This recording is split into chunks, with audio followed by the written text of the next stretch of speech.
Chapter 635. Good. I finally wrote 6,666 words yesterday. What's funny is that I couldn't do it the day before yesterday when I tried to do it. Yesterday, I wrote carelessly and wrote this many words. The title of today's chapter is Every Emperor, Every Minister. Of course, it's the Chow of day and night, not the Chow of dynasty. I said yesterday that today's chapter was difficult to write. After I finished it and looked back, I found that it was indeed difficult to write. A paragraph of 4,000 words took up 40,000 words of my energy. In this life, I have never written such words. To be able to write at this level, I admire myself very much. It is not only related to eroticism, but also the revealing of my hidden personality. I didn't change Lu Lang to Fan Lang because it was a homophonic sound and it was fun to play around with it. As soon as their lips touched, the heavenly thunder and earthly fire moved, and the wind and rain raged. The two of them were like young beasts on the grassland as they bit each other. There was not much gentleness and charm, only a hint of excitement mixed with hatred. The blood between their lips rippled on the tips of their tongues. It was salty, wet and salty. This was not intimacy or seduction. It was purely a battle between a man and a woman. The use of lips and tongues in battle often walked the path of Su Qin or Zhang. No one had thought that even a kiss could be kissed to the point of blood. A tongue that was like an orchid could also be so stubborn, bouncing, struggling, and forcefully suppressed. In a small space, it transformed into endless symbolic meaning. Either the east wind overpowered the west wind, or the west wind overpowered the east wind. The soft fragrance between the lips and teeth viciously and erotically displayed the process of battle. It made one's tongue ache and salivate, giving birth to the gradually accumulating desire of spring. Li Ao had said that when a man saw a woman, other than one place that was hard, the rest of the place would go soft. Although Fan Xian was a person with a firm will, under such erotic attacks, he was naturally ridden by the little emperor. He was unwilling and tried to resist. Both of his hands hit the other's buttocks forcefully. The tender place that was usually hidden under the dragon robe made people want to ask him, was he hitting someone or was he flirting with them? The twilight outside the quiet room was getting darker and darker, but the temperature inside was getting higher and higher. The air seemed to be filled with the dual aura of battle and intimacy. The aura was mixed together with a faint smell of sweat. From time to time, muffled groans could be heard, making one's heart sway. Someone bit someone's tongue, causing a cry of pain. Someone crushed someone's moon, causing a soft hum. Someone scattered someone's long hair, causing it to scatter on their snow-white skin. Someone hugged someone's waist, causing angry curses and even more intense rubbing to occur. A cut appeared at the corner of Fan Xian's lips. He gazed at the little emperor on top of him, at her fragrant shoulders and jade chest, as well as the stubborn and unyielding gaze in her eyes. With a muffled grunt, he flipped over and pushed her down onto the bed. Pressing down on top of her, he stared fiercely at her. The little emperor did not show any weakness. She stared back viciously and bit down on Fan Xian's shoulder again. She threw out a punch. Her waist exerted strength, wanted to spring up and take back control of the initiative. Fan Xian's expression finally changed. The large wooden bed in the sword hut creaked. He pressed down heavily on the little emperor's shoulders and gazed at her, panting endlessly. He didn't say anything. He only looked into her eyes, wanted to see something more real in them and not something as inexplicable as it was now. Unfortunately, he saw many things in the little emperor's eyes, such as hatred, hidden bitterness, hopelessness, relief, strong desire, and a faint sense of confusion. However, he did not see a glimmer of calculation or anything else. The battle between men and women was often like this. When one discovered that the other had already sunken first, they would often follow and jump in. Feeling the endlessly struggling and tender body beneath him, the rising and falling curves, the two lumps of softness against his chest, the slightly cool skin covered in beads of sweat, and particularly the shape and bounciness he could feel with his body pressed tightly against each other. The calmness in Fan Xian's eyes turned into a wisp of smoke after a moment. Following the little emperor's laborious and quiet hum by his ear, he flew up into the sky and could no longer control anything. His hand slid down from her shoulder and gently held it. Her upper body rose. Her lips slid down from his ear to his shoulder and bit down viciously. He was in pain, so he used more force, causing the thing in his hand to change shape. She was in pain, uncomfortable, and strange, so she trembled. Unconsciously, she hugged his body and straightened her upper body with difficulty. Pressing against him, she felt his heartbeat and her own disappointing heartbeat, as well as that strange and complicated feeling of stimulation. In the quiet room, there were no other sounds. There were only heartbeats, panting, clothes rubbing against each other, and the occasional gust of wind from a fist and two cries of pain. The movements grew louder and louder. The wooden bed was almost unable to endure such torture. The creaking grew clearer, as if it was going to fall apart at any moment. It was confused as to what the man and woman above were doing. If they wanted to do it, then do it well. Life was only a short 70 years. Why fight for this moment? However, what the man and woman were fighting for was this moment. They heard each other, loved each other, and played with each other. They distanced themselves and then pulled closer. Feeling the other's burning body temperature, they suddenly left with palpitations, but they were also reluctant. Sweat dripped onto the thin blanket and floated faintly on the two of them. It seemed to have been evaporated by the extremely hot atmosphere in the room and turned into a thin mist, concealing the man and woman who were entangled together inside. The silent battle had reached its most critical moment. The clothes were like snow and had long melted in this scene of 3 springs. The two people who had returned to the primitive era panted and looked at each other in a daze. They stuck together. In the end, the little emperor still flipped over and became the master. She sat on Fan Xian's abdomen, her hands pressed against Fan Xian's well-proportioned and hard chest. Her black hair fell down and half covered the snowy mound in front of her chest. Her breathing was uneven. "I want to be on top." There was a patch of mud between the two of them. Sweat followed the black hair and dripped onto Fan Xian's chest and the little emperor's hands. Fan Xian looked at the woman on top of him and felt the strange movement below. His heart beat violently, but he forcefully maintained his state of mind. In a raspy voice, he asked, "I want to know your name." The little emperor was not a normal woman. She was used to being a man and not a delicate woman. Even at such a time full of spring, she still wanted to be on top. As an emperor, she could only ever ride others and not be ridden. She had to be on top. Fan Xian did not care about this. He was a modern person.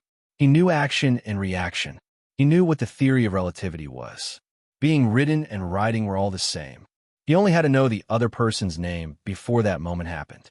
In order to become one with him, it had to be a woman with a name, his woman, and not just a female emperor. Emperor was just a title, but a name represented much more. The Northern Qi Emperor's upper body was naked. The clothes on her lower body were piled up. They barely covered her waist and buttocks, but they could not hide the heat and mud inside. There was no longer the despair and resentment from before her eyes. There was only competitiveness and a powerful curiosity toward unfamiliar things, as well as the habitual order of an emperor. The secret room was silent. No one knew how long the two of them had tormented each other, hurt each other, or been intimate. This was the first time they had spoken. After these 2 sentences, the atmosphere in the room seemed to have changed subtly, particularly after hearing Fan Xian ask for her name. The little emperor allowed her black waterfall-like hair to sweep across his handsome face. Stretching out her fingertips, she slid them confusedly across his picturesque brows and eyes. In a raspy voice, she said, "You can call me Daodu right now." Jean Daodu. Fan Xian only had time to ask in his heart before he sucked in a cold breath. She gently swayed her waist and buttocks and slowly sat down on his abdomen. As she sat down, the tips of her brows furrowed together as if she was in great pain. The mountain path was narrow. Although it was covered in mud, it made the journey even more difficult. If one wanted to cross the Yellow River, one had to climb the snow-covered mountains of Taiyang. Fan Xian's chest rose and fell. His hands unconsciously slid down her alluring waist and gently placed them on the two lumps of softness in the depths of her clothes.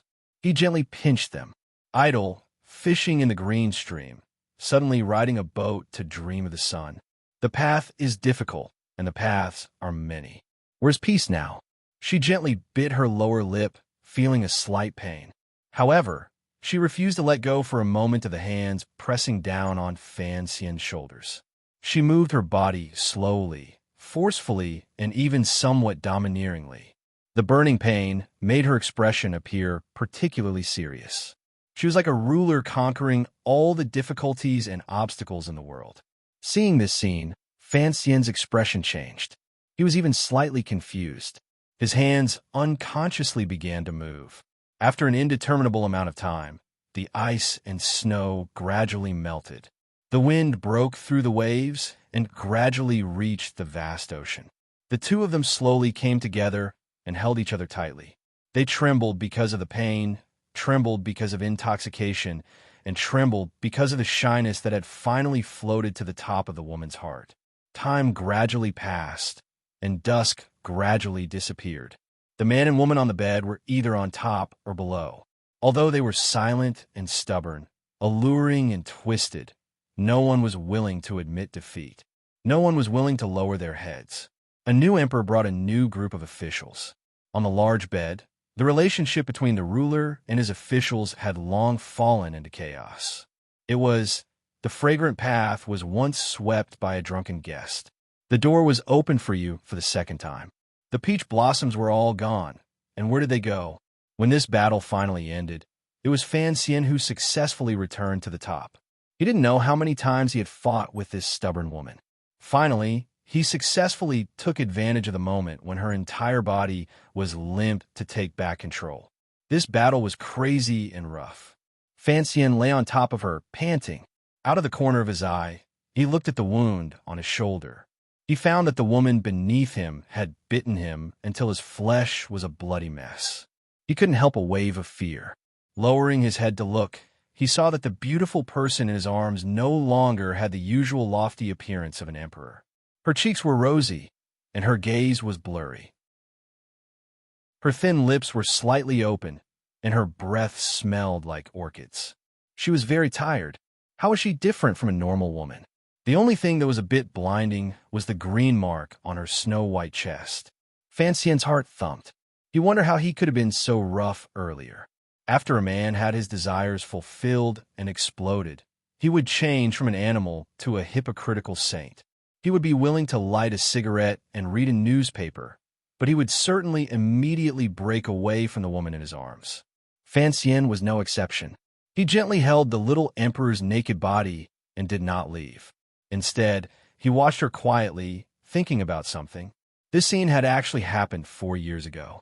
However, at that time, Fan Xian was completely unconscious and didn't know what had happened. What he felt now was very real. It involuntarily gave rise to an absurd feeling in his heart. This long-haired woman was the emperor of Northern Qi, the ruler of a country.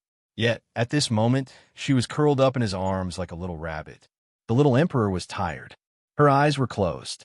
Her not long eyelashes blinked slightly. She probably hadn't fallen asleep, but she held Fan Xian's waist and refused to let go. The corners of her lips twitched slightly as she sighed in satisfaction.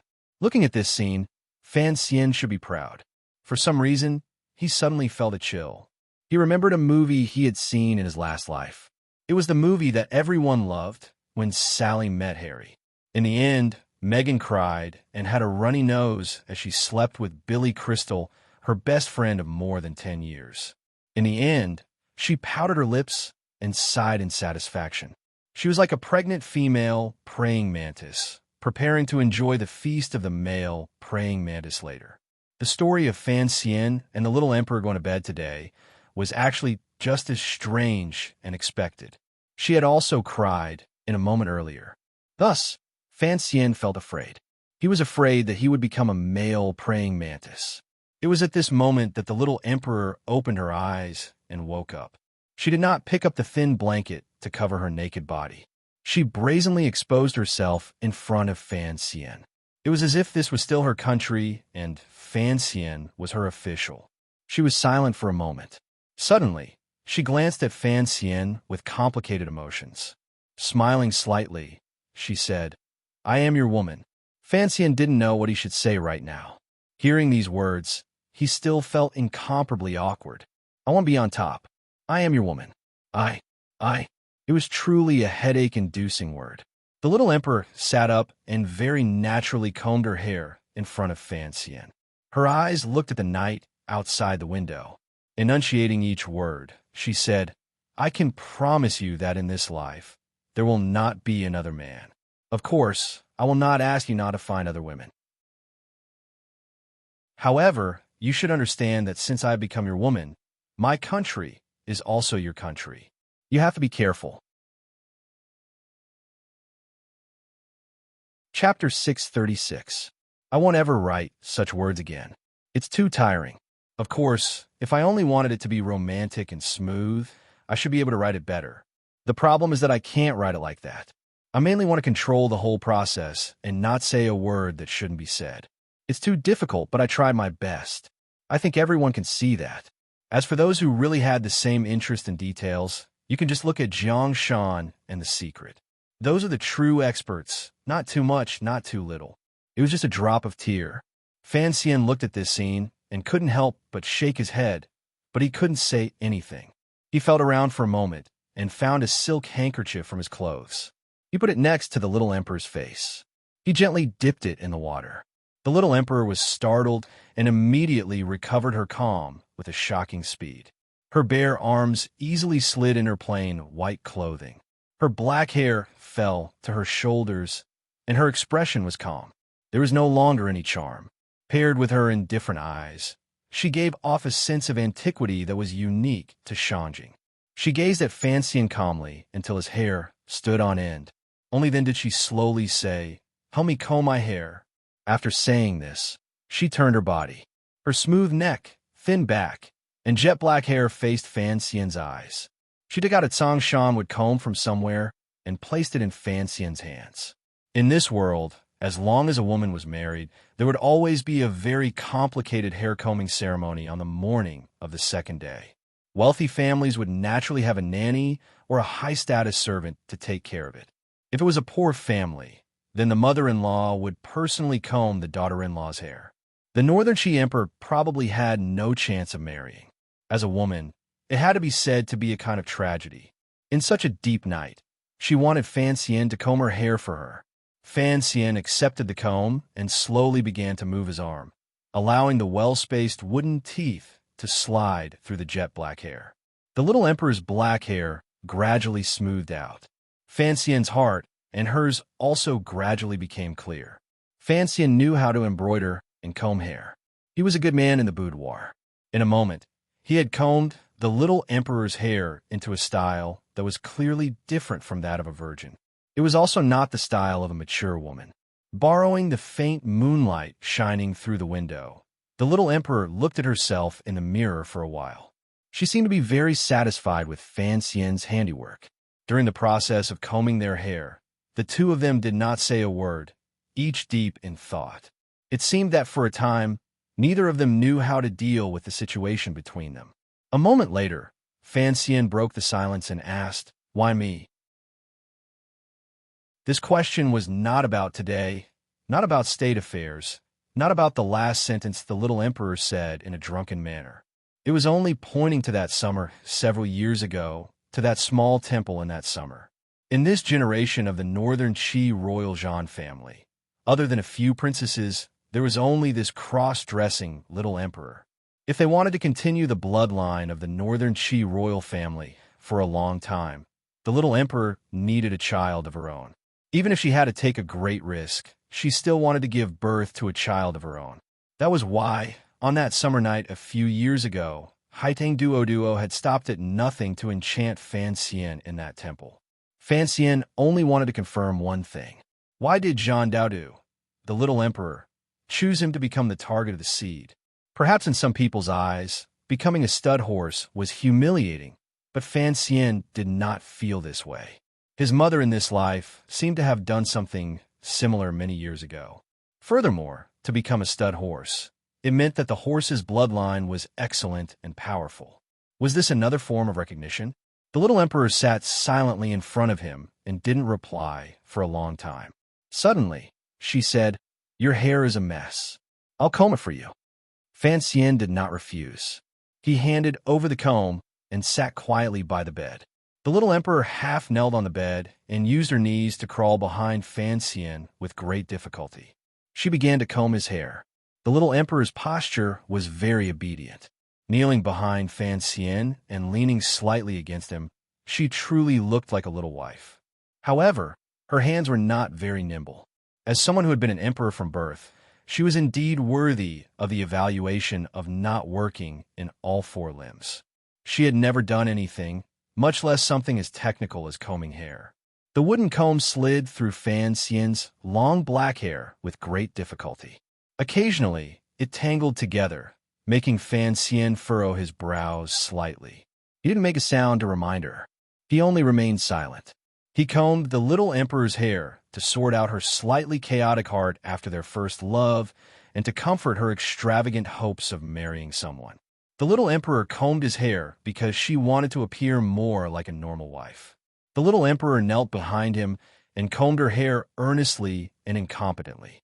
Her gaze lowered slightly and landed on the edge of the bed beside Fan Xian's hand.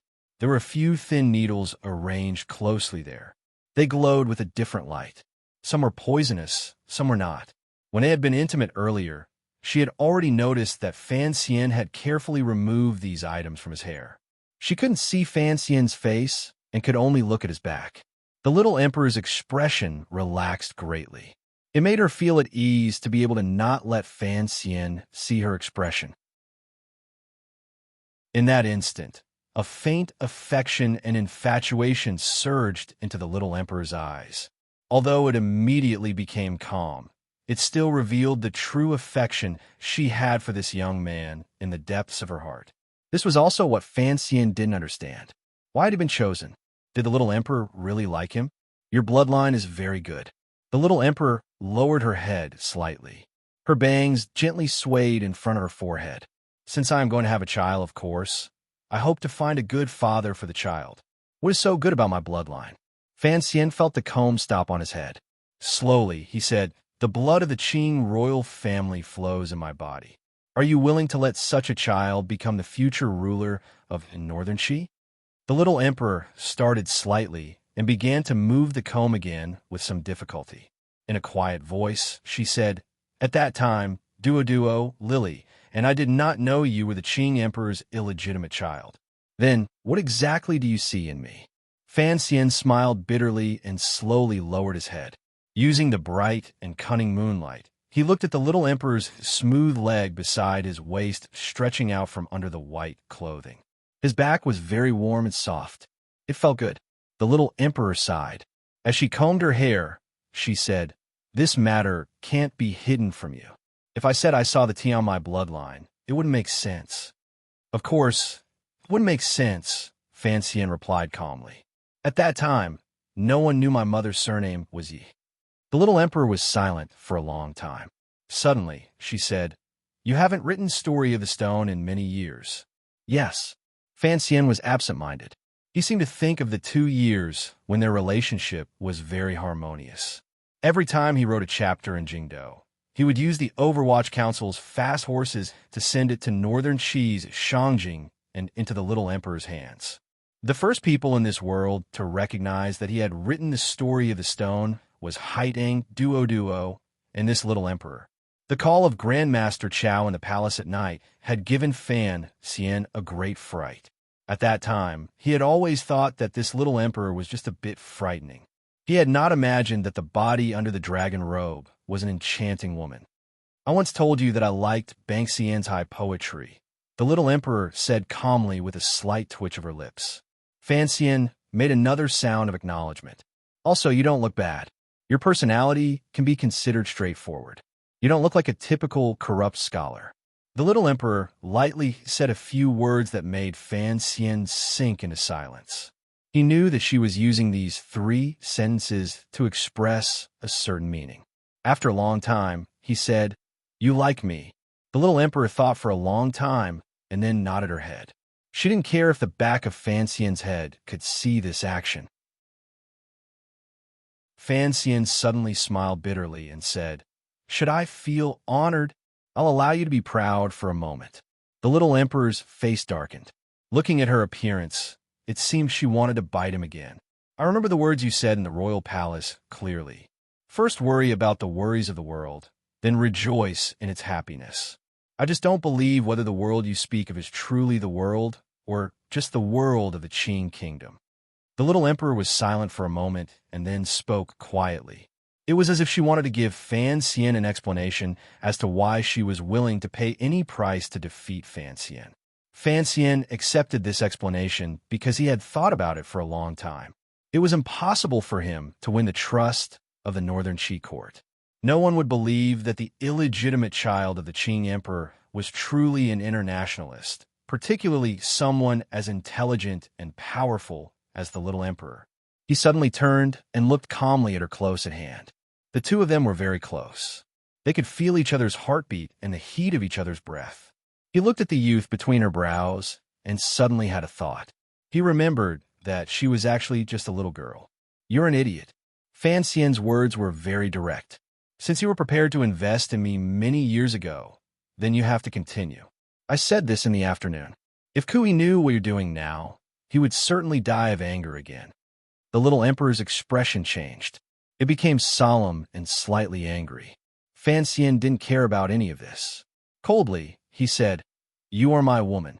From now on, give up your unrealistic fantasies. Don't try to control me. Don't try to use the method of killing me to disrupt the arrangements of everything in the world. In the future, all you need to do is cooperate with me." The little emperor's eyes lit up. It was not joy but anger.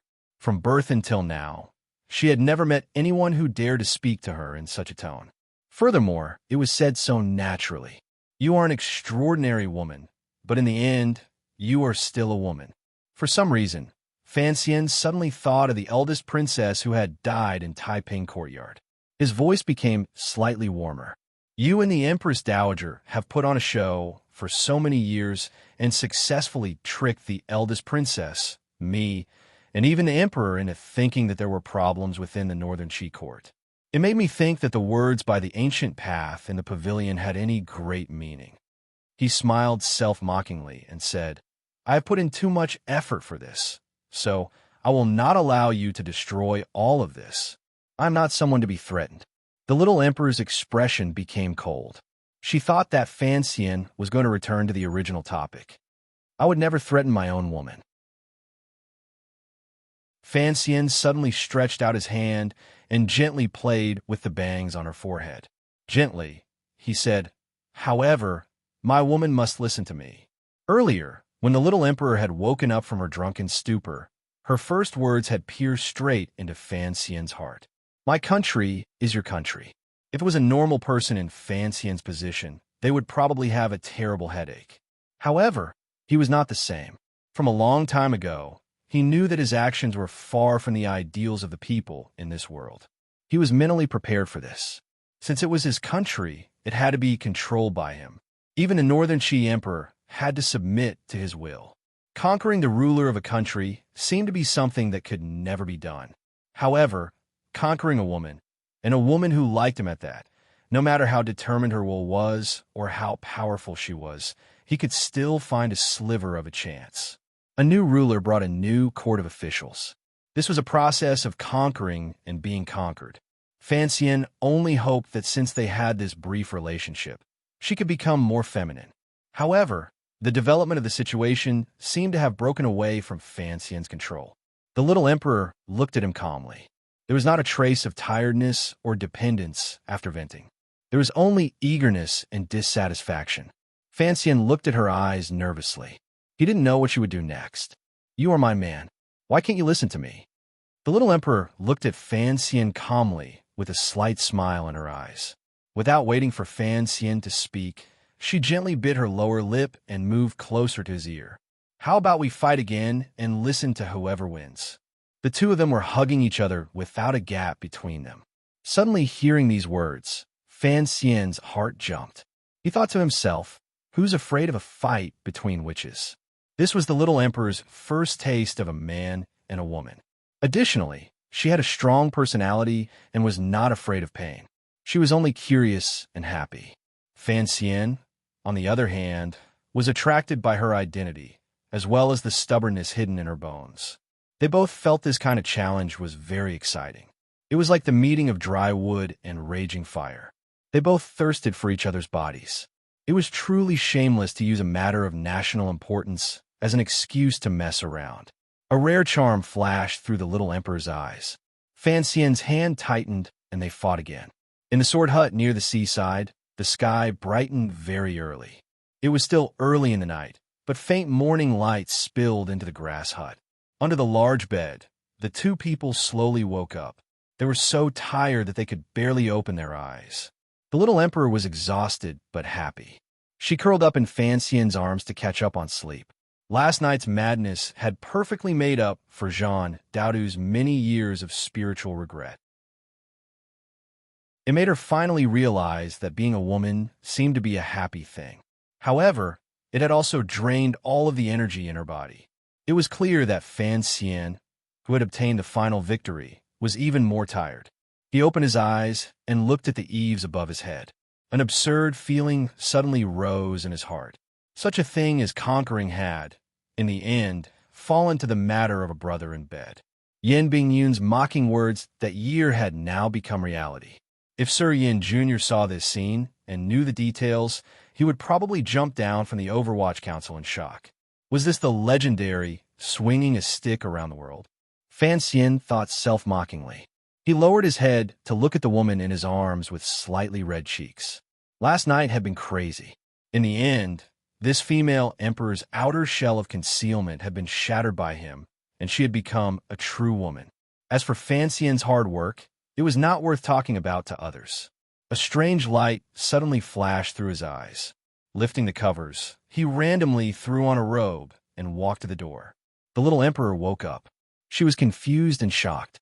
She didn't know what had happened. The sound of footsteps came to the door. The sword boy's respectful voice rang out.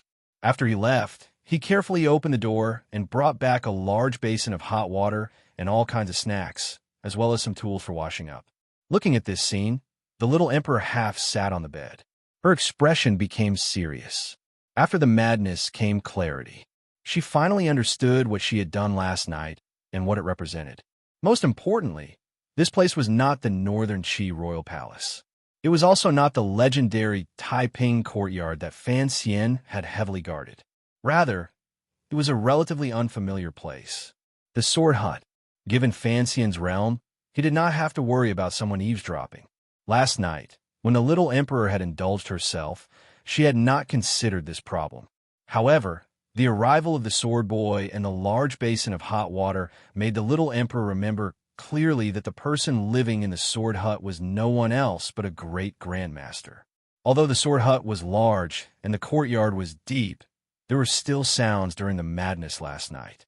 Although Sigu Jian was heavily injured and on the verge of death, since he was able to easily force back Lang Qiao and Yin Zhilan, presumably his cultivation was still there.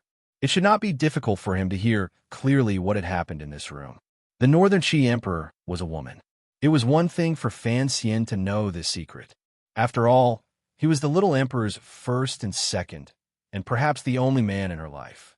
If other people knew, the little emperor didn't know what terrifying fate would await her after she lost all standing and reputation. Under such a powerful impact, her face only became solemn and not deathly pale.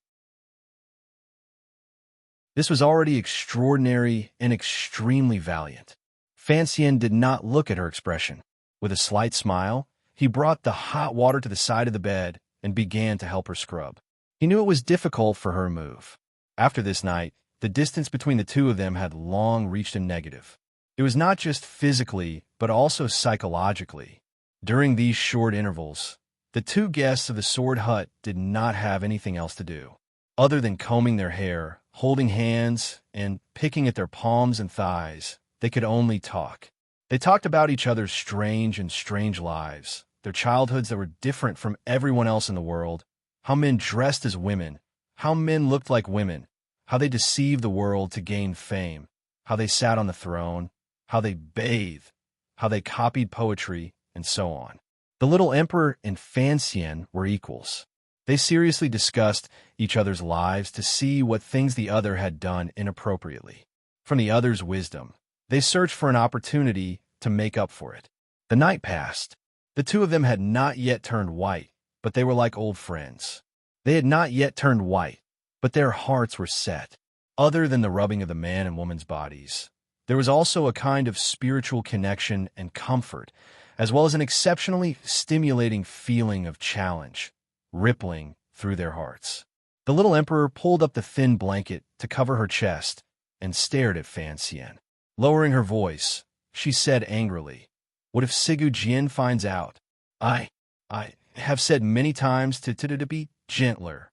Hearing these words, Fan Xian, who had put down the basin of water and was drinking tea to moisten his throat, almost spat it out. He walked to the side of the bed and gently grabbed her chin to stroke it. In an even voice, he said, "The old man is about to die. Even if he guesses something, we won't admit it. What is there to be afraid of?" The situation was very strange. The little emperor coldly slapped his hand down and said, "If my identity is exposed, you know how big of a disaster it will be." Fan Xian fell silent.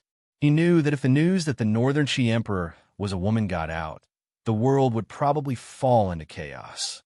The Qin kingdom would not let go of this opportunity and would certainly use it to send out troops. "I've said many times that you have to trust me and cooperate with me. Leave all future matters to me." He placed his hands on the little emperor's bare shoulders and pressed them down slightly. In a sincere and unquestionable tone, he spoke. The aces outside the sword hut had already endured an entire night. The torches were gradually extinguished. Lang Tiao and the other Northern Qi aces stared coldly at the door of the sword hut. They didn't know how the emperor was inside and if he had suffered any harm.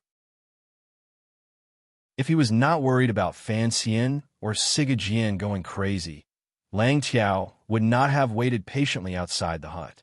He would have long let everyone in. Sigu Jian had already expressed his attitude. The disciples of the sword hut did not charge in, but they were shocked.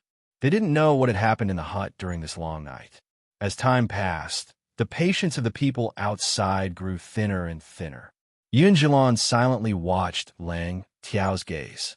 He knew that if the sword hut still didn't give an explanation, they would immediately attack the hut again. In a few days, the Northern Qi army would probably also enter Dongyi.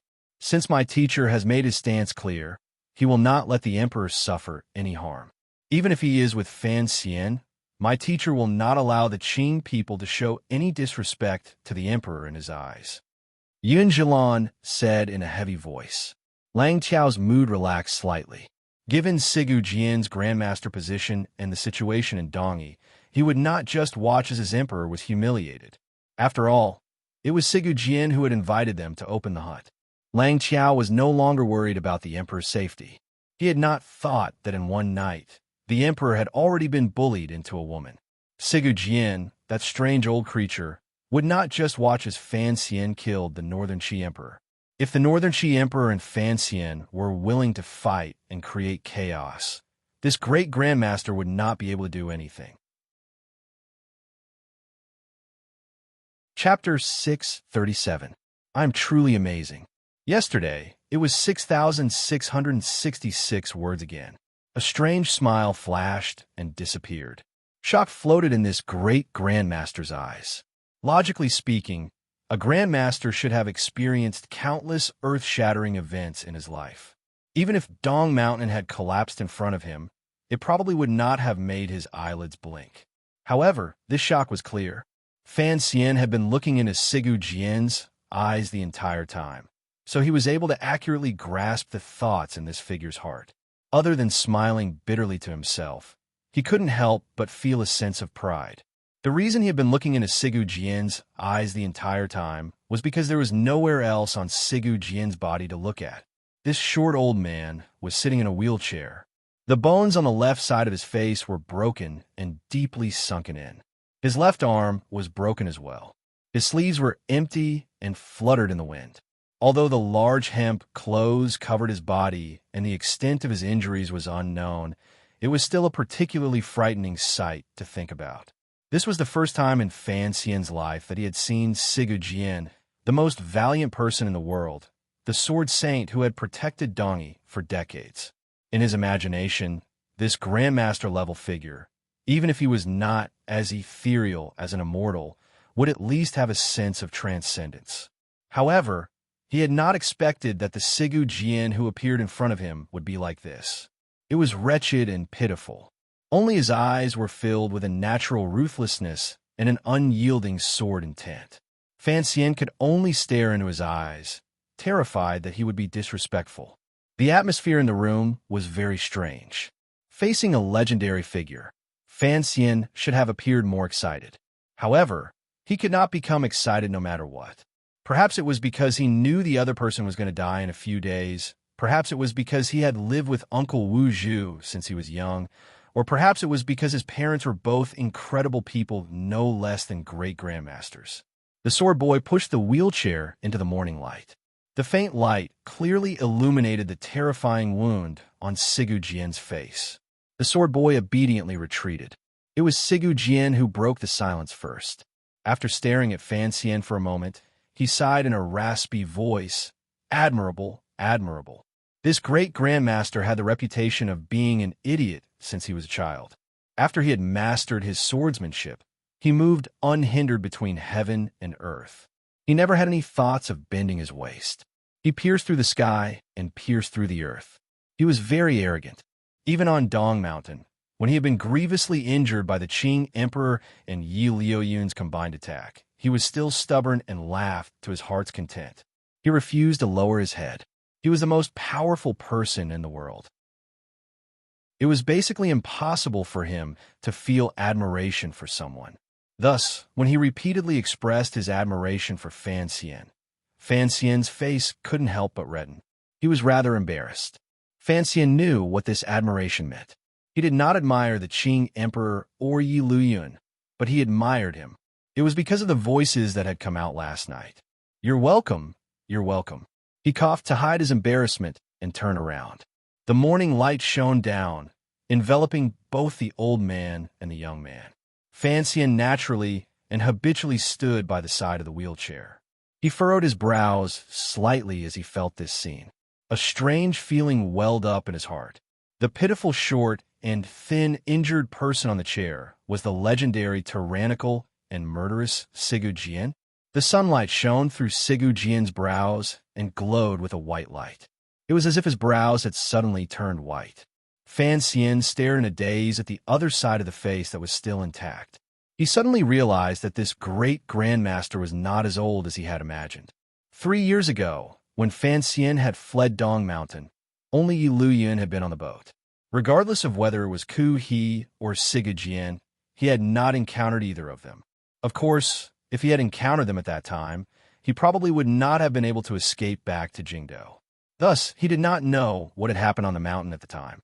He did not see the wretched sight of a sword light shining through the jade peak, killing all the tiger guards, and blood covering the mountain path. But this did not affect his faint fear of Sigu Jian. He knew that this great grandmaster was somewhat crazy. If he could kill 100 tiger guards, he could easily kill him. Fan Xian had never met Sigu Jian before, but he was no stranger to this great grandmaster. After he entered Jingdou, Dongyi's sword hut had become the Overwatch Council, eldest princess, and even the Qing court and emperor's favorite scapegoat. In any case, this great grandmaster did not leave the sword hut, so he could only allow the Qing kingdom's shameless people to pour dirty water on him.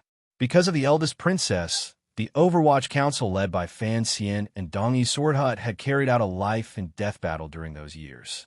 Starting from the Battle of Nyolan Street, they both saw each other as enemies and each used their own methods. It was only when Fan Xian went to Jiangnan and used the power of the shadow that he managed to chase Yun Zhilan and his people back. Fan Xian knew that this was because Sigu Jian had always disdained to deal with him. If he had truly wanted to kill him, perhaps he would have died many years ago. After this, Fan Xian successfully inherited the palace treasury.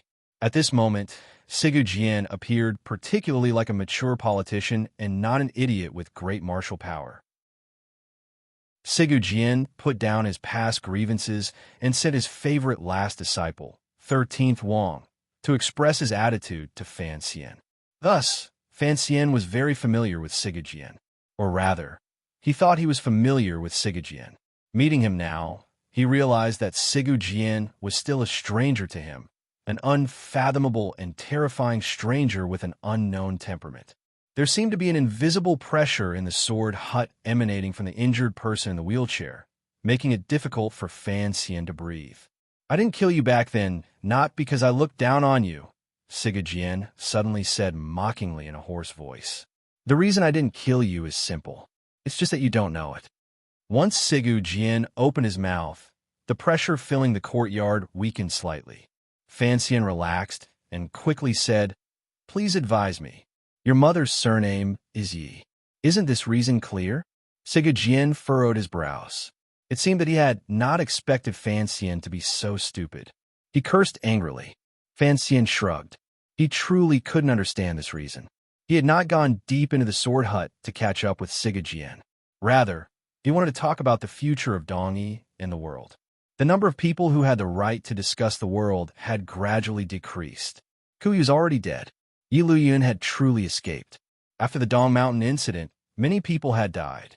In the sword hut, there was the Northern Qi Emperor, Fan Xian, and Sigu Jian. They were all people who had the right to sit and discuss the world. "I trust that you have already read the proposal I had 13th Wang bring back." Proposal was a new term. In the 4th year of the Qin calendar, Fan Xian had once had Fan Xizha write a proposal to open the Dongbo bookstore. This year, he had also written one and given it to Sigu Jian. He wanted to convince this strange and ruthless great-grandmaster to accept his proposal. "I didn't read it," Sigu Jian said indifferently. With these words, Fan Xian's heart was like a heavy blow. He didn't know what Sigu Jian was thinking. He had thought he would be able to move Sigu Jian a little with the proposal he had painstakingly drafted. If Sigu Jian didn't even look at it, what is there to talk about? "The Qin Kingdom's diplomatic group hasn't arrived yet. What are you in such a rush for?" Sigu Jian looked at him mockingly. Fan Xian fell silent. Suddenly, he said, "In my letter last year, I reported to you that I had confidence in controlling Northern Qi. If you trust me, I can also preserve Dongyi's independence to the greatest degree." Sigu Jian looked at him calmly. His twisted and sunken, terrifying face contrasted with his calm eyes. It appeared particularly quiet, but there was a glimmer of a craziness that made one shiver. "That kid is actually a woman. I had not expected it. That is why I said I admired you earlier. If you want to convince me that you have the ability to control the entire situation based on this, it seems to be a bit lacking," Sigu Jian said in a raspy voice. Sigu Jian mockingly said in a raspy voice, "Your father is not a normal person. If you can't satisfy him, how will you fool him?" The Qing Emperor's request was to swallow Dongyi into his territory. Sigu Jian knew that after his death, Dongyi and the surrounding vassal states would no longer be able to protect themselves. They could only wait for their fate of being swallowed. Since Northern Qi had come out to cause trouble, Dongyi would have to wait for the right price and hope to be able to preserve themselves as much as possible. These were in themselves two completely different directions. He had to satisfy both the emperor and Sigu Jian. For Fan Xian, this was a difficult task. As the saying goes, follow your brother's feelings and lose your sister-in-laws.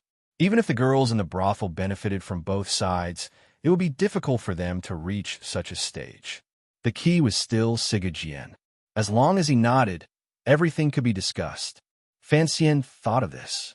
Very naturally, he pushed the wheelchair and began to walk on the yellow dirt paths around the sword grave. He pushed the heavily injured Sigu Jian to bask in the sun. Sigu Jian closed his eyes and enjoyed the sunlight landing on his body. Suddenly, he said, "You're very skilled at pushing the wheelchair.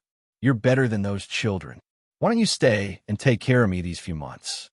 Fan Xian smiled and replied, "It's fine to take care of you for a few months. However, you have to look at those things. The tens of thousands of people in Dongyi are all looking at you and waiting for you. You have to have some ideas.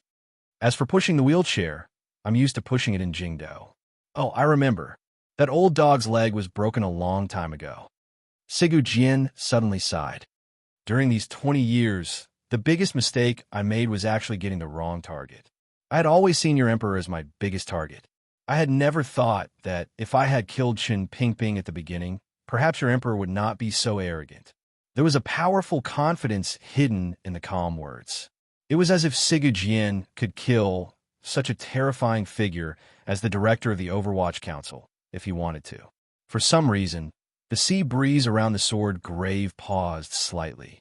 Following the sword intent in Sigu Jian's words, Fan Xian's heart felt as if it had been stabbed ruthlessly.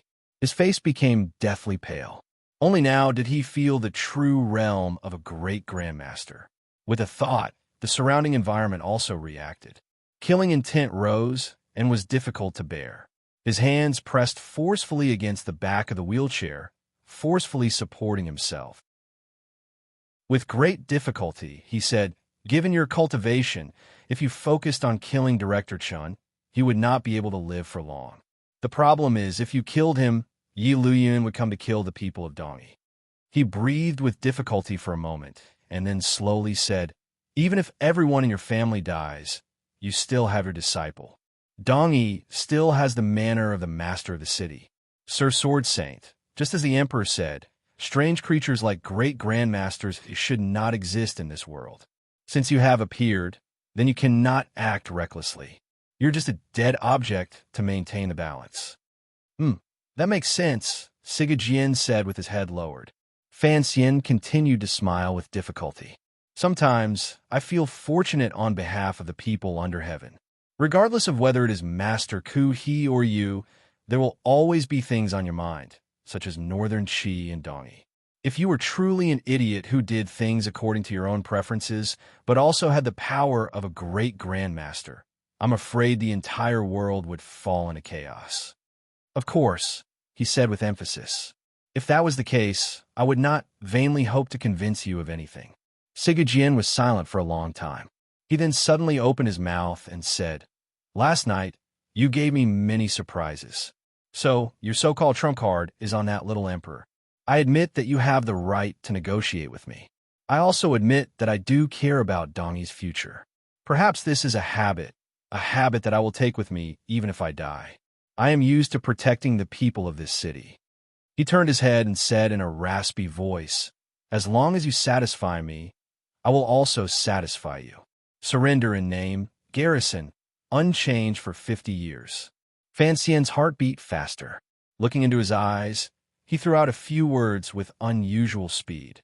When he was in Qingzhou, he had already said these words to 13th Wang.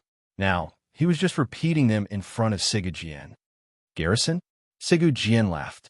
His laughter was particularly sharp and pierced Fan Xian's eyes with a sharp pain. No matter how he used Jinqi to protect his body, he was unable to block it. His face was deathly pale. With a muffled grunt, he cursed, "You won't kill me. What is the meaning of torturing me like this?" Hearing these words, Sigu Jian involuntarily shrugged and said, "I'm just laughing out of habit. What does it have to do with torturing? The Northern Qi Emperor is actually a woman. TSK, TSK. Sigu Jian seemed to have not heard Fan Xian's suggestion at all. He was still immersed in this reality. It was as if he was happy that he had finally learned a certain secret before he died. Fan Xian finally realized the strangeness of this great grandmaster's personality. In a flash, he remembered that Zhang Daodu was still catching up on sleep in her room. He wondered if this great grandmaster had been eavesdropping all night. His expression became strange. He unconsciously looked under Sigu Jian's eyes to see if he had deep dark circles or corns. Sigu Jian also looked over. Looking at the dark circles around Fan Xian's eyes, he furrowed his brows and said, "Even if it's a female emperor who only does it once every few years, you have to take it easy. If you want to die from indulgence, even if I wanted to, I wouldn't be able to." After these words were said, Fan Xian was greatly embarrassed. However, a thought flashed through his mind. He heard the last sentence clearly. His lips trembled slightly. He didn't know how to respond. The morning light gradually brightened and cast the shadow of the wheelchair on the sword grave. It was like it was pierced by countless swords. It looked very pitiful. Fan Xian looked calmly at the shadow and suddenly thought of the familiar figure he had seen behind the second door when he had been chased by Lang Tiao and Yun Jilan. At that time, he had even thought that person had come. Looking at the shadow in the sword grave, only then did he know his guess was wrong. At that time, the person who had appeared behind the second door was Sigu Jian himself. He had not thought that the feeling of him sitting in the wheelchair would be so similar to Qin Pingping's. Seeming to guess what he was thinking, Sigu Jian coldly said, "Under my eyes, no one can touch you." However, Fan Xian did not feel a sliver of safety. He looked calmly at Sigu Jian and quickly analyzed in his heart. Suddenly, he said, "No one can, but that doesn't mean no one dares." Yun Jilan dared to put 13th Wang under house arrest, make a private deal with the Qi people, and chase after me in front of you. Although Sigu Jian had casually chased Yun Jilan and Lang Tiao out of the hut and intimidated everyone, given his understanding of the great Grandmaster realm, Sigu Jian did not need to appear behind the second door. His attack at the time only proved one thing. Sigu Jian's present strength was no longer what it had been at its peak. Right now, I cannot leave the hut because no one dares to push me. Sigu Jian's gaze became strange. He had once again guessed Fan Xian's thoughts. Your father and Yi Luyun have injured me too badly. I should have died a long time ago. Luckily, I've survived until now. However, I can no longer move. I can only sit in this damn wheelchair. Even if I want to kill people, I can't run anymore.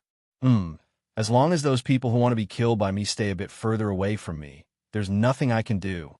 A glimmer of sadness suddenly flashed through Fan Xian's heart. Such a great grandmaster had fallen to such a state in the end, sealing himself in the sword hut and unable to leave. Of course, no one dares to try, Sigu Jian said with his eyes closed. As long as you are by my side, you are still safe. Fan Xian suddenly opened his mouth and said, "How many more days can you live?" Sigu Jian abruptly opened his eyes. It was as if he had been angered by this bold question. His gaze pierced straight into the depths of Fan Xian's heart like a heavenly sword. Fan Xian's eyes felt a piercing pain. He quickly closed them. After a long time, Sigu Jian faintly said, "There's about 100 more days." Fan Xian opened his eyes. He didn't dare to look at this great grandmaster who had difficulty controlling his emotions. Sigu Jian stared in a daze at the deep pit under his feet and the swords swaying in the wind. He tilted his ear to listen to the crisp, clanging sounds. No one knew what he was thinking. Perhaps he was thinking of the countless beautiful scenes in this life, the countless times he had attacked with the sword, the countless victories, and the people who had died under his sword. His expression gradually became dim. He had only lost once in his life, on Dong Mountain. However, he had lost so thoroughly that he had no choice but to carry on such a humiliating conversation with a junior beside the sword pit. I once relied on the sword in my hand to control Dongyi and the countless vassal states around it, Sigu Jian suddenly said coldly. Sigu Jian suddenly said coldly. Only in the last moments of my life did I realize that the only things I could control were this grass hut and this pit. Fan Xian lowered his head and bowed deeply. He knew that Sigu Jian had finally made up his mind. This bow is to thank the Sword Saint for his mercy on behalf of the Qing soldiers and the people of Dongyi. No need to thank me. Sigu Jian suddenly laughed self-mockingly and said, "If the person from the Qing kingdom had not been you, I would not have agreed."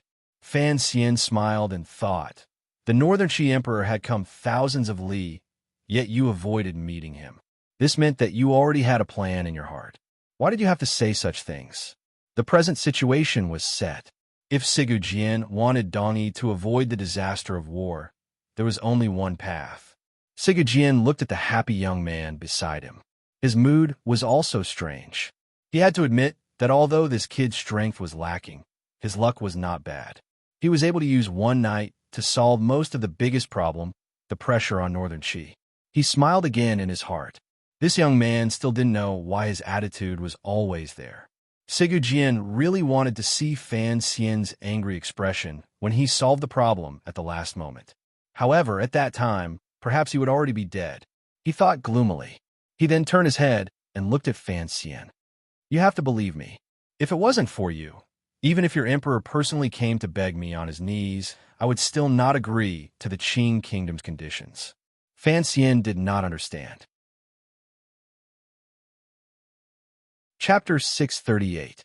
The monthly votes are 250 votes away from third place.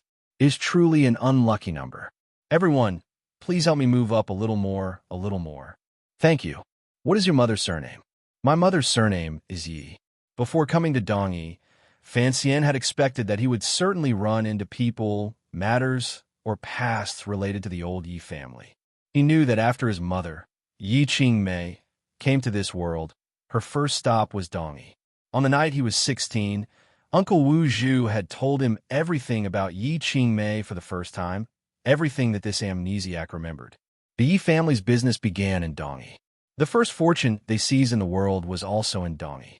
Later, for some reason, Yi Qingmei chose the Qing kingdom, which was not very powerful at the time. Perhaps it could be said that she chose the unusually powerful emperor. Yi Qingmei left Dongyi. Fan Xian didn't know if she ever returned. He knew that this large city must have been very important to her. However, he had not thought that Jian would suddenly bring up the past and use such an awkward and crude excuse. Forget it, forget it. Fan Xian glanced at Jian and smiled bitterly. I know what you want to say. However, she is she and I am me. Can it be split open? Is your mother willing to see Dongyi, which she once fought for, become something no different from any other county in the Qing kingdom? Jian smiled mockingly. One cannot forget one's roots. You are her son. You're also a Dongyi person. Fan Xian raised his brows and simply sat down in the empty space beside the wheelchair. His two legs dangled in the sword grave, swinging around emptily. With a cold smile, he said, although I did not personally see what happened on Dong Mountain, I still know some details. I have also heard the words you once said to Uncle Wu Zhu. You want me to be the master of Dongyi? Fan Xian turned his head and glanced at Jian. With slight mockery, he said, just because I'm half a Dongyi person? Did you think of such a response after hiding in the sword hut for so long? Don't forget, in the end, I am a Qing person. My relationship with the emperor has already been decided. Don't expect to use your identity as the city lord to stir up his majesty's suspicions and force me to break off relations with him. He waved his arm and said calmly, impossible. Of course, I will not be the master of Dongyi. Jian coldly said, you are so afraid of death. Of course, you are afraid that your emperor will kill you.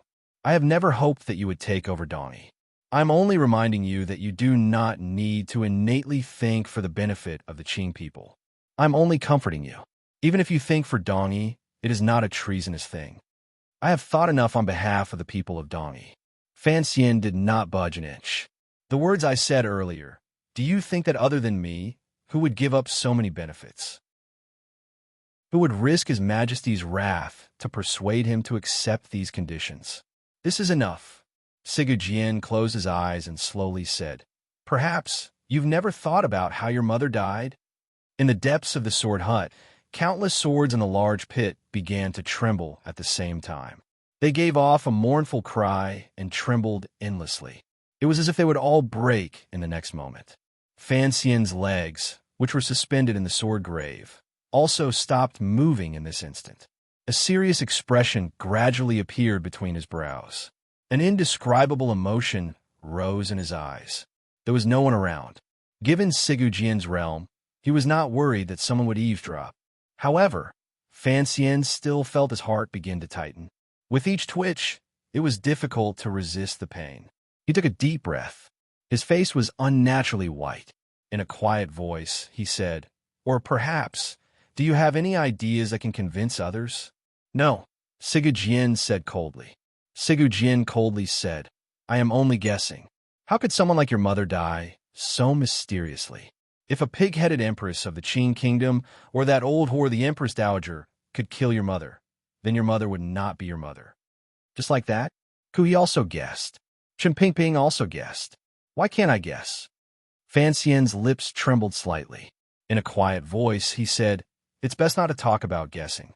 It will kill someone." "Is that so?" Sigu Jian suddenly laughed loudly. His laughter was filled with endless viciousness and mockery. "It is rare to see someone as afraid of death as you." Fan Xian knew what he was looking down on. Without changing his expression, he said, "To be able to easily kill one's entire family, such a person is rare." Sigu Jian's expression changed. A ruthless light appeared in his eyes. It was as if he could attack and kill Fan Xian at any moment. A heart-rending sword intent began to spread through the air again. This time, Fan Xian did not seem to feel anything. He glanced at him disdainfully and said, "If you did it, then you did it. Are you afraid of people talking about it? As for me, you don't need to worry about my matters." He furrowed his brows tightly and sighed helplessly. "Sometimes I truly don't understand what you important figures, old creatures, are thinking. Why must you push me to the opposite side of the Emperor? Do you really think I have the power to oppose him? Most importantly, do you really think that I'm willing to resist him?" He looked at Sigu Jian's angry eyes and shook his head. "No matter what, he is still my father, so I don't understand what you people think." "Father?" Sigu Jian shrunk his body into the wheelchair. His entire person was like a sharp sword that had returned to its sheath. There was no longer any light.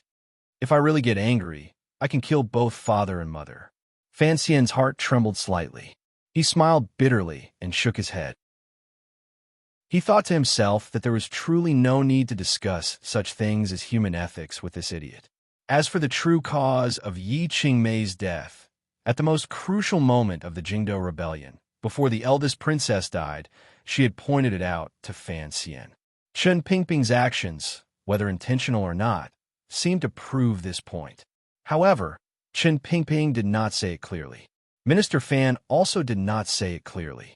After these two old comrades, who had personally experienced this matter, suspected each other for many years, they finally set their sights on a certain person. However, they did not want to tell Fan Xian this matter clearly. Other than Sigu Jian, who feared nothing and only wanted to see the Qing kingdom go into trouble, no one tried to lead Fan Xian onto a path of no return just because of speculation. "You are about to die. Don't hope to see the Qing kingdom fall into internal chaos before you die." Fan Xian nodded his head slightly. It was as if he wanted to convince Sigu Jian and himself. "Accept my sincerity and peacefully wait for your death. I will look after the millions of people in Dongyi well for you." Sigu Jian stared coldly in front of him for a long time. He then said, "Believe me, one day you will walk the path that the wretched heavens have arranged for you.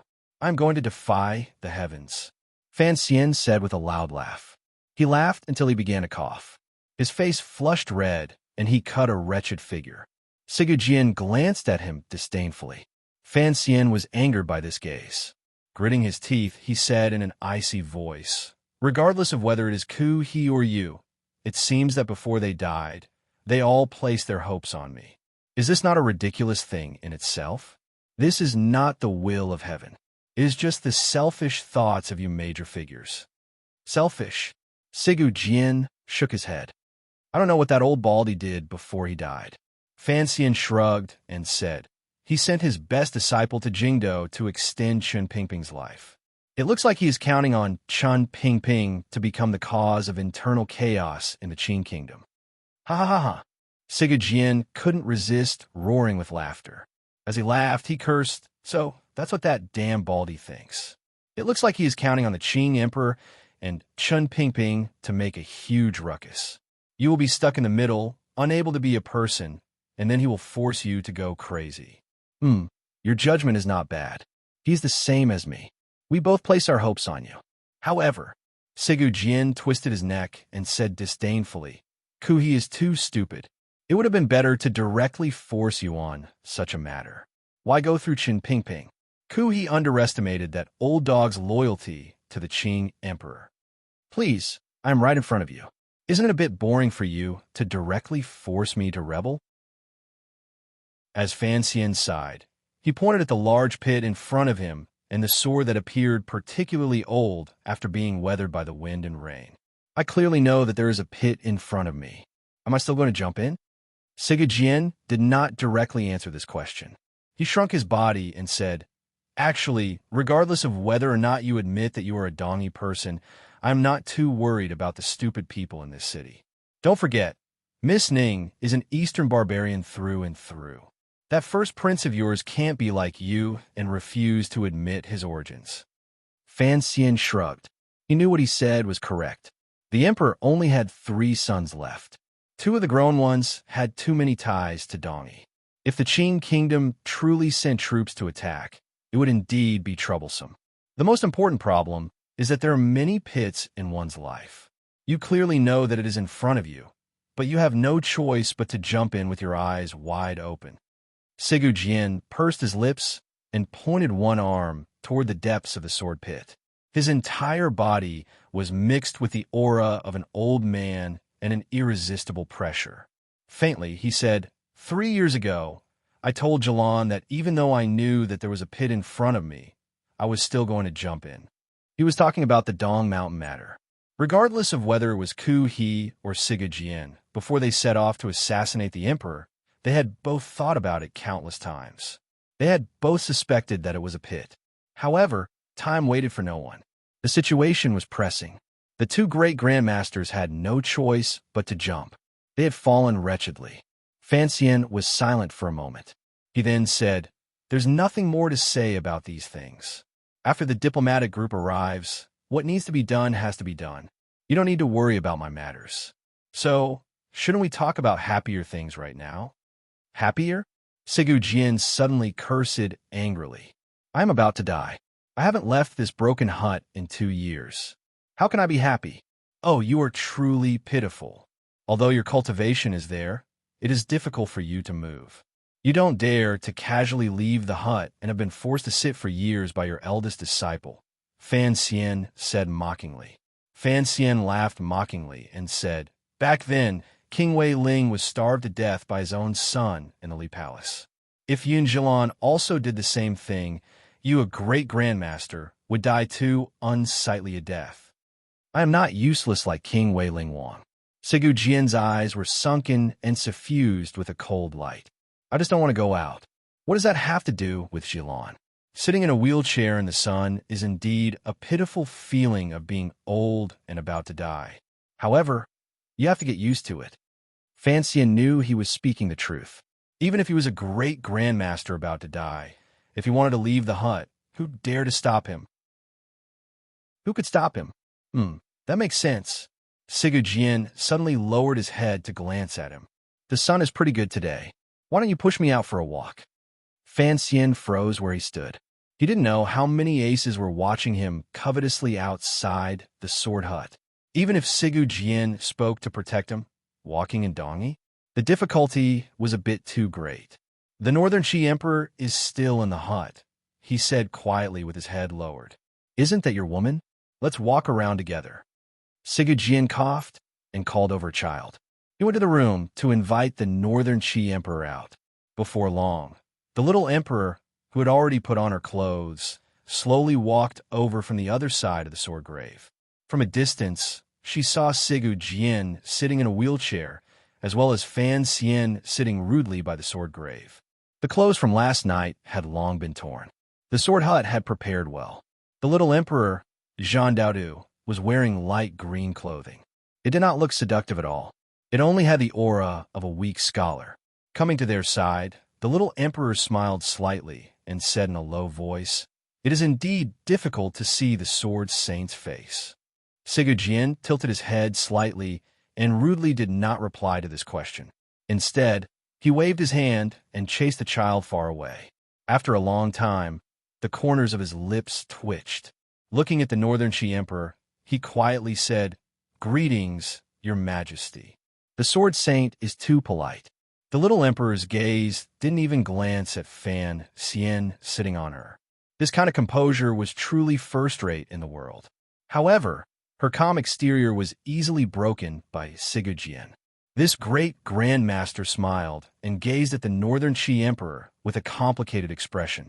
In a raspy voice, he said, "there is nothing good to see an old creature like me. However, a female emperor is the first in 1,000 years. I am very happy to be able to see your majesty with my own eyes." After these words were said, the Northern Qi Emperor's expression immediately changed. She stared angrily and coldly at Fan Xian. However, Fan Xian did not have any reaction.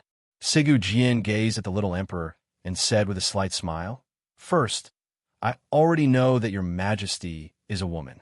Second, I'm about to die and won't go around telling people. I'm a strange person who likes to keep candy in my own box and not share it with others." Sigu Jian didn't look at the little emperor, whose expression changed endlessly. He continued in a quiet voice, "Third, because I am about to die, we can speak more directly between us. Earlier, I was urging Fan Xian to rebel. I wonder if your majesty is interested in this suggestion." The little emperor took a deep breath and forcefully pushed down the slight fear and unease in her heart. Calmly, she said, "I am very interested in this suggestion. If Sir Fan Jr.'s rebellion fails, you can come live in Northern Qi." "I also think so, regardless of whether it is being the master of the city or a male empress. Presumably, it is both more comfortable than being the Qing emperor's servant." However, he is not willing to agree.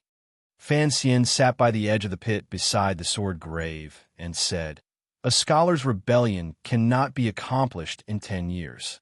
Don't you know that I am the most famous scholar in the world?" "Yes." Sigu Jian smiled strangely and looked at the little emperor. "That is why we have decided not to continue this topic.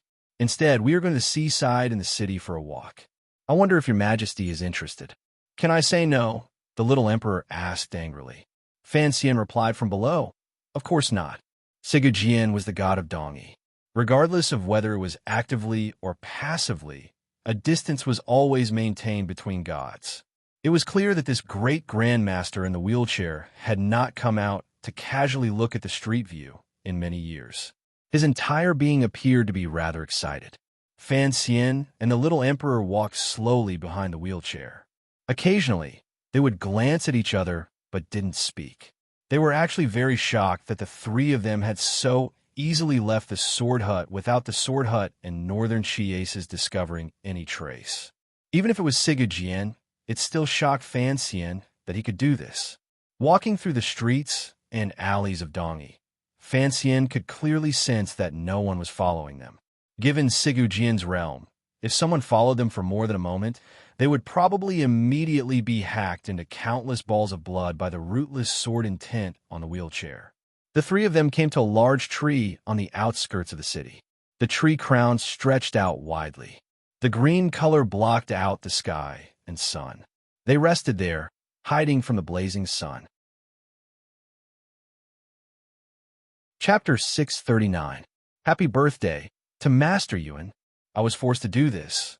In the depths of spring, all kinds of trees were stretching their branches and spitting out green leaves.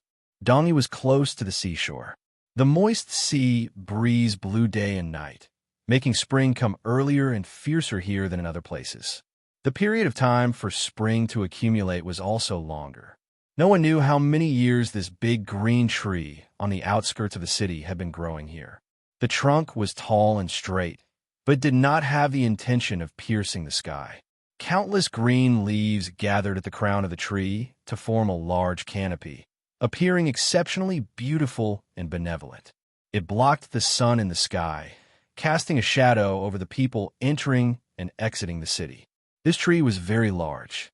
The area of its shadow was several mu of land. Many people were resting under the tree. Under the tree were roots that protruded from the soil. They were like the thick body of a dragon, steady and solid. Sigu Jian, Fan Xian, and the little emperor rested temporarily beside these roots.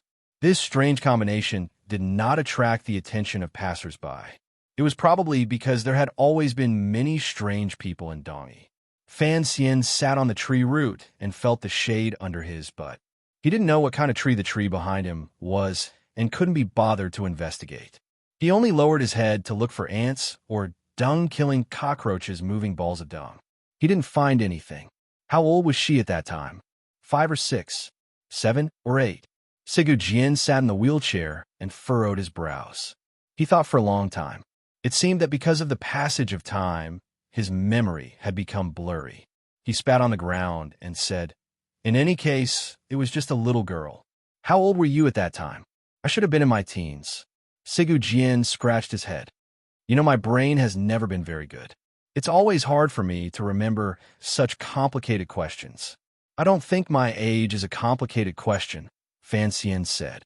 "Geniuses are always different from others in certain areas," Jian said with a cold smile. He clearly did not care about Xian's mockery. The other side of a genius is an idiot. Xian glanced at him lazily. "Of course, everyone knows you were an idiot when you were young." Jian didn't say anything. He only met Xian's gaze. He tried to find some shadow of his past in the crevices of the tree roots. The little Emperor Jean Daodu stood coldly to the side, looking at the old man and the young man's stupidity. She felt disapproval in her heart. The three of them had traveled peacefully. Based on the theories of the secular world, the little emperor's status was the most noble. It was clear that neither Jian nor Xian cared much about this. Jian and Xian seemed to be interested in looking for ants. They stayed the entire time under the large tree the entire time. It was as if they of the green were to die. The little emperor furrowed her brows slightly. She thought about how the officials outside the sword hut were probably still worried about her. Additionally, she didn't know what would happen next. She was also worried whether or not the two of them would reveal her fate. Feeling slightly worried, she quietly said, "Lady Yi is no longer here. Even if you watch her for another 3 years, you cannot hope for her to come back to life." These words seemed to be stating a matter, but they were also somewhat heart-wrenching. The little emperor's intelligence and reaction speed were fully displayed at this moment. In the sword hut, Jian had only briefly mentioned the matter of persuading Xian to rebel. She had caught on to some vague clues and tried to point it out. With these words, Jian and Xian both raised their heads and glanced at her, making her feel a little flustered. Xian shrugged and said, "I just think ants are more interesting than people." Jian looked at Xian and sighed in admiration. "When your mother accompanied me to find ants, someone asked us this. She also answered this way." Following Jian's joyful narration, Xian smiled. The scene from many years ago seemed to rise before his eyes. An idiot with a runny nose squatting under a big tree, watching ants moving and fighting. He might even untie the belt around his waist and pee on the ant nest. The passers-by and residents of Dongyi all knew the identity of this idiot. When they passed him, they all had expressions of pity and disgust in their eyes, but no one was willing to go up and talk to him.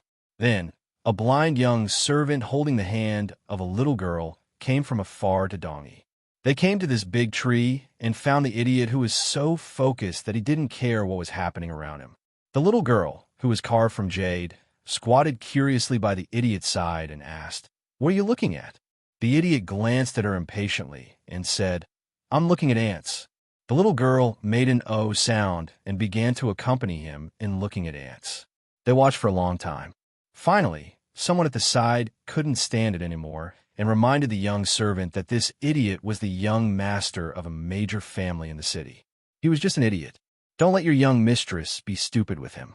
After the little girl heard these words, she didn't stand up. She smiled and said, "I just feel that sometimes ants are more interesting than people." It was clear that the meaning hidden in these words was much more mature than the age this little body showed. However, the passers-by and people under the tree didn't notice this. They just wondered whose family this young mistress belonged to. She was so pretty and clean, like a fairy who had walked out of a painting. She was squatting with the most famous idiot of the master of the city. They couldn't bear to watch any longer. The little girl waved her hand.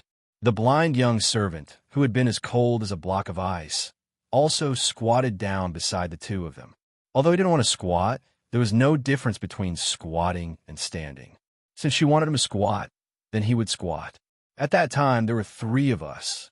Jian was continuing his memories. He scratched his slightly itchy face and said in a raspy voice, "We watched the ants fight for half a day. Then, I invited them to my home as guests. Your home? My stupid father used to be the master of Dongi. Don't you know? Oh, I've heard of it. However, that was many years ago. Your stupid father died to your sword a long time ago. I didn't think of it right away. The manor of the master of the city was very large and luxurious. Sigurjin suddenly opened his mouth and smiled. But the place I live in was like a dog kennel because I was an idiot. My stupid father hated me the most. Furthermore, my mother was only a serving girl. Do you understand what I'm saying? I've read many similar novels. Fan Xian nodded. No one in Dongi dared to discuss Sigurjian's past, but it didn't mean the Overwatch Council didn't do research in this area. He had a clear understanding of Sigurjian's past. He knew what kind of humiliating and belittling the idiot had lived in the manor of the master of the city. However, it was only now that he learned that Sigurjian's birth mother was a serving girl. That serving girl had probably died many years ago. Your mother and Wu Zhu were the first friends I made in my life, Sigurjian suddenly said seriously. Although the place I lived in was terrible and I couldn't even bring out a cup of tea, they didn't look down on me and still went with me. Perhaps it was because I was an idiot at the time, so I didn't think there was a problem. But it was clear that many people in the manor thought there was a problem. They could not accept two people of unknown origins living in the manor, particularly with the idiot young master. After a few days, Yi Zi and Wu Zhu left the manor. I didn't mind. In any case, I had to go out during the day to see ants. On the way, I would go to the room they rented to play. This is truly the first time I learned that you once had such interactions with my mother and Uncle Wu Zhu. Sigurjin furrowed his brows and said in a cold voice, "Did Wu Zhu never mention to you what happened in Dongi?" "No." Fan Xian sat on a tree root and picked up a thin branch. Unconsciously picking at the dirt, he replied, "Later on, my memory became much worse." "Oh, Wu Zhu, this kid, his memory actually deteriorated?" Sigurjin suddenly laughed loudly. "Isn't that similar to my idiotic appearance back then?" Fan Xian glared at him. Shortly after, he smiled bitterly and shook his head. "Do you know where my mother and Uncle Wu Zhu came from?" This was something that had troubled him for a dozen years. Although he could vaguely guess a little, and Xiao En had mentioned it a little before his death in the precipice of Shi Mountain outside Shanjing. Xiaoen's narration before his death only explained his mother's origins and did not mention Uncle Wu Zhu. In Xiaoen's narration, he and Ku He had suffered thousands of li and entered the outskirts of the temple. Then, they had seen Yi Qingmei. The two of them had rescued Yi Qingmei from the temple, but had been separated halfway. At that time, Yi Qingmei was only 4 years old. It had been 2 years, or even longer, since Sigurjian had seen her in Dongi.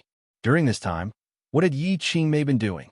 How had Uncle Wu Zhu come to her side?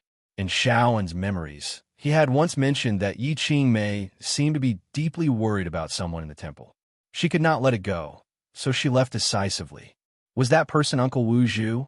Hearing Fan Xian's question, Sigurjian suddenly became very quiet. A moment later, he faintly said, "At that time, it was impossible for me to know where they came from or where they were going. Later, I slowly found out." He turned his head slightly and stared at Fan Xian with his unfathomably calm eyes. "Do you still not know where Wu Zhu came from?" Fan Xian lowered his head and was silent for a long time. Uncle Wu Zhu was a strange creature. Uncle Wu Zhu would not age. Uncle Wu Zhu did not know internal strength. Uncle Wu Zhu was very good and powerful. So Uncle Wu Zhu, he laughed bitterly and said, "Even if Uncle Wu Zhu came from the temple, what about my mother?"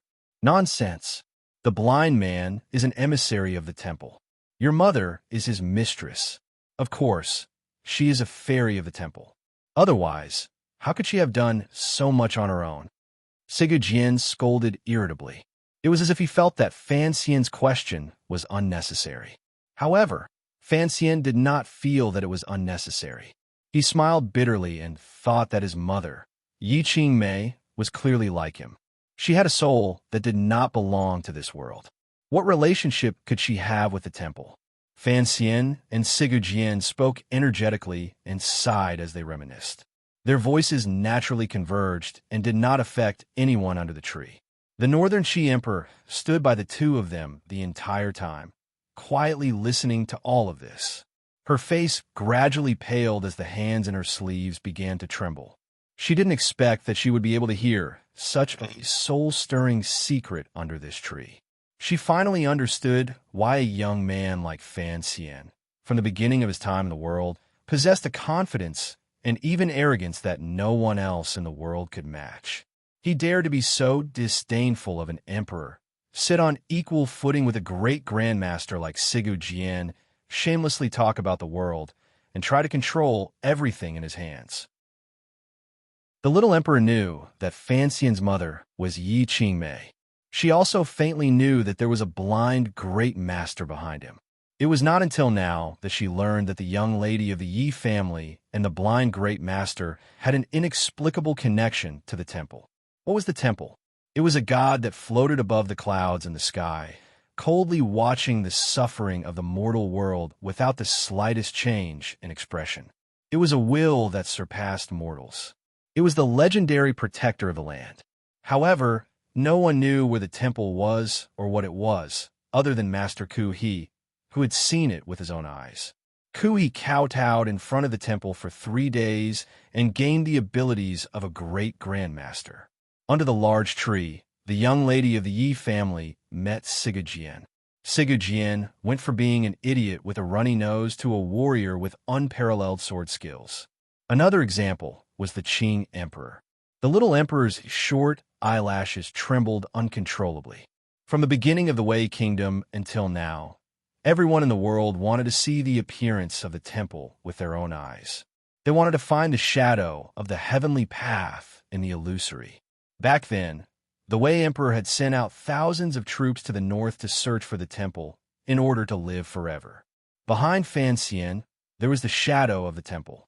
The Northern Shi Emperor glanced at Fan Xian's silhouette. Her heart was shocked and complicated. Fan Xian took a deep breath and said, "I should know a little about what happened later." After Mother lived in Dongyi for a few years, she began to do business. That created the Yi family, as well as the present Qing palace treasury. No matter how things develop, it is never so simple. Sigu Jian raised his remaining arm and raised a finger. Even if Yi Qingmei was an immortal, she would not have been able to do what she did without any help. She needed someone to help her. Fan Xian furrowed his brows and looked at Sigu Jian. "You? Me?" Sigu Jian said coldly. Sigu Jian coldly said, "Although I am an idiot, I am, after all, the young master of the manor of the master of the city. As long as I control the manor of the master of the city, the Yi family business will be able to do as they please within Dongyi." "I understand." Fan Xian lowered his head. The chance encounter under the tree was not necessarily a chance encounter. To put it another way, before she entered Dongyi, she already knew the situation in the city. That is why she chose you. "No, a chance encounter is a chance encounter," Sigu Jian said coldly. Sigu Jian coldly said, "At least, that is what I firmly believe. If she is looking for collaborators, there are many better than me. The things in her head are enough to attract countless riches. The existence of the blind man can ensure that she has no true enemies in this world." "What were you doing in the years before you started your business?" Fan Xian did not argue with this question. "I continue to look at ants and practice my swordplay." One day, Fei Jie, that poisonous old man, came. Sigu Jian yawned. It seemed that the long hours of reminiscing had taken a toll on his mind. "Oh, teacher said that the most glorious thing in his life was turning an idiot in Dongyi into a great grandmaster." Fan Xian smiled. Sigu Jian smiled mockingly and said, "It is just that my mind is easily pedantic. I'm not truly an idiot. What does becoming a great grandmaster have to do with Fei Jie?" Fan Xian's eyes and brows held a smile. "Naturally, it has to do with my mother." Sigu Jian was silent for a moment and then also smiled. "Your mother was able to pass the martial method of Tianyi Dao to Ku He, so she could pass this sword method to me. However, I am a genius. Your mother's sword method was not very useful. What was truly useful was something I comprehended later on." You seem to be more narcissistic than I thought." Fan Xian shrugged. He knew that this great grandmaster was speaking the truth. Even if the Sigu sword method was one of the martial methods Yi Qingmei had stolen from the temple, it was impossible for a mortal to reach the realm of a great grandmaster unless one was a great genius, perseverance, and luck. There are many meanings to a genius. Sigu Jian's eyelids drooped as if they could close at any moment and never open again. Your mother once said that my genius lies in focus and coldness. It is not easy to find someone who can watch ants move for 10 years, Sigu Jian said in a raspy voice. Sigu Jian said in a raspy voice, an idiot who uses thin branches to kill tens of thousands of ants is even harder to find. I was lucky to meet your mother in Wuzhou. Your mother was also lucky to meet me in Dongyi. Fan Xian couldn't speak for a long time. He quietly savored these words. He thought to himself that decades ago, a storm had been brewing on the land. Who knows how many geniuses had appeared? Someone with Ku He's perseverance, Sigu Jian's obsession, and the emperor's endurance. They had all appeared at that time. Then, Yi Qingmei had taken Uncle Wu Zhu and escaped from the temple and met these people. Regardless of realm, luck, talent, and willpower, in this world, no one could compare to these warriors who had not yet become great grandmasters. Haidang could not. Haidang could not. Her teacher dared to eat human flesh. Fan Xian could not. His old emperor could endure the unparalleled pain and despair of having his meridian shattered. 13th Wang could not either. His sword saint teacher did not care about human life at all. The young people of this time all had their flaws and inadequacies. This kind of difference would take many years and many setbacks to make up for. Only then would they be able to touch the layer of paper between heaven and man. Finally, they would leap over and become a true great grandmaster. Everything is fate. Fan Xian looked at Sigu Jian and sighed. Sigu Jian looked at Fan Xian with a strange expression and said, "Do you want to learn?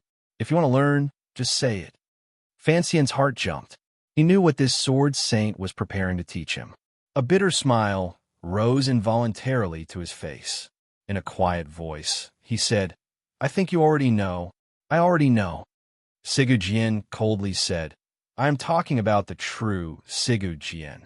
Fan Xian's heart jumped. He was silent for a long time. Suddenly, he said, "In reality, there is no difference. The important thing is still the people. The young people of my generation still cannot compare to your generation. Of course, this kind of gap may slowly shrink. Even if you moved everything in the temple in front of me, what if I couldn't learn it?" His heart was filled with boundless emotions. It seemed that the martial secrets his mother had stolen from the temple back then had been passed on to these great grandmasters. Apart from Yi Yun's flowing cloud release hand, the origin of which was a little unclear, the others had already received sufficient proof. Outside the temple, Ku had paid the price of being heavily injured to save Yi Qingmei, who had only been 4 at the time. Then he had obtained the prize from Yi Qingmei's hands, which was now the supreme technique of Tianyi Dao. Although Sigu Jian's sword technique was something he had comprehended himself with exceptional spiritual energy and stubbornness, it was clear that without the chance encounter under the large tree, an idiot would still be an idiot. If it could not be activated, how could he advance? As for the little yellow booklet that had always followed Fan Xian, the first volume was the tyrannical way, and the second was the kingly way. It had been with him for 20 years. Now, he understood that this was something his mother had left for the emperor. Then, somehow, through Wu Zhu's hands, the emperor had left it for him. It was the tyrannical martial method that made Fan Xian feel a sense of defeat. No matter what, he could not enter the realm of the kingly way. He had also learned Tianyi Dao's Jinshi method, but it did not help him in any way. Even if Sigu Jian truly had the so-called true Sigu Jian to pass on to him, what use would it be? The things Yi Qingmei had left behind in this world had already been gradually picked up by Fan Xian. One more seemed to be of no use. Back in the day, Yi Qingmei grew into a towering tree in Dongyi. I relied on the sword in my hand to obtain a position in Dongyi and become her partner in catching bugs by the side of this large tree, Sigu Jian said quietly with his eyes slightly closed. Sigurd closed his eyes slightly. In a quiet voice, he said, "If you can't practice it, then continue to practice. It is not so easy for a tree to grow." Chapter 640.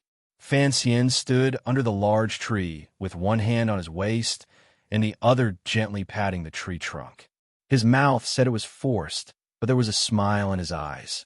His appearance was as shameless as one could imagine. It was as if his entire body had been marked with many small squares.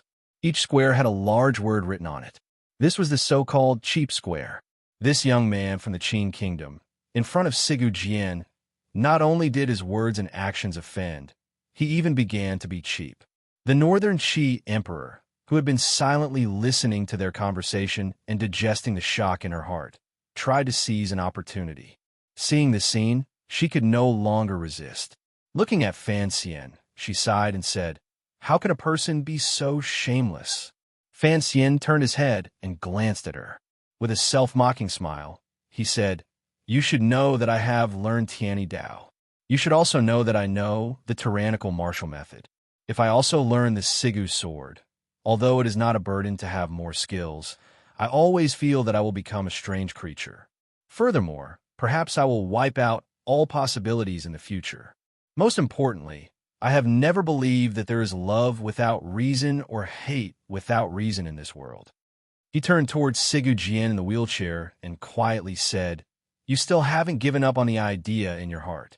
Must those old fellows cultivate an opponent for my emperor before they die?" Sigurd expression was cold as he said, "Of the three of you, I didn't think highly of you in the past. Unexpectedly, you've changed a lot in these 2 years. You've improved a lot. It is beyond my expectations." Fan Xian lowered his head slightly and replied, "After experiencing many life and death matters, one will always feel deeply moved." He knew that the three people Sigurd was referring to were him, Haitang, and 13th Wang, the three young people most likely to be close to the realm of a great grandmaster. He thought for a bit and then continued, 13th should have learned it before, but even he could not comprehend its true meaning, much less me. Sigurd didn't say anything.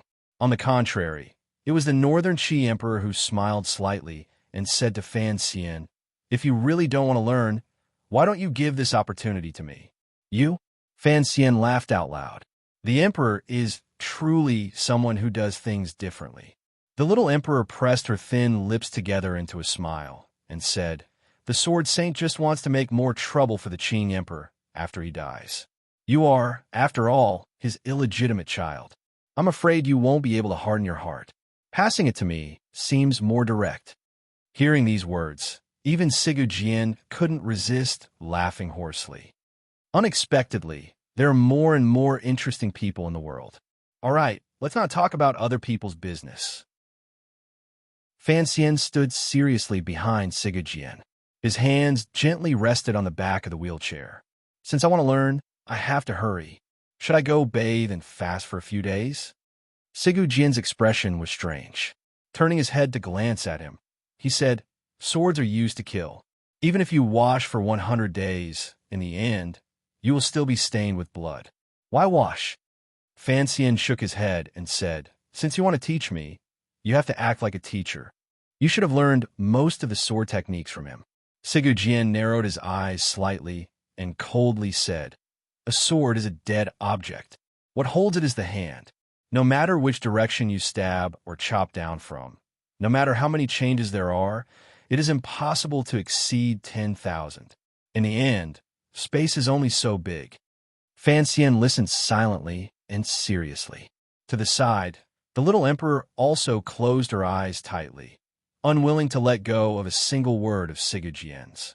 Even if her realm was not enough for her to understand too much, forcefully memorizing it, there were still many talented aces in the Northern Qi court, such as Haitang, who was far away on the grasslands.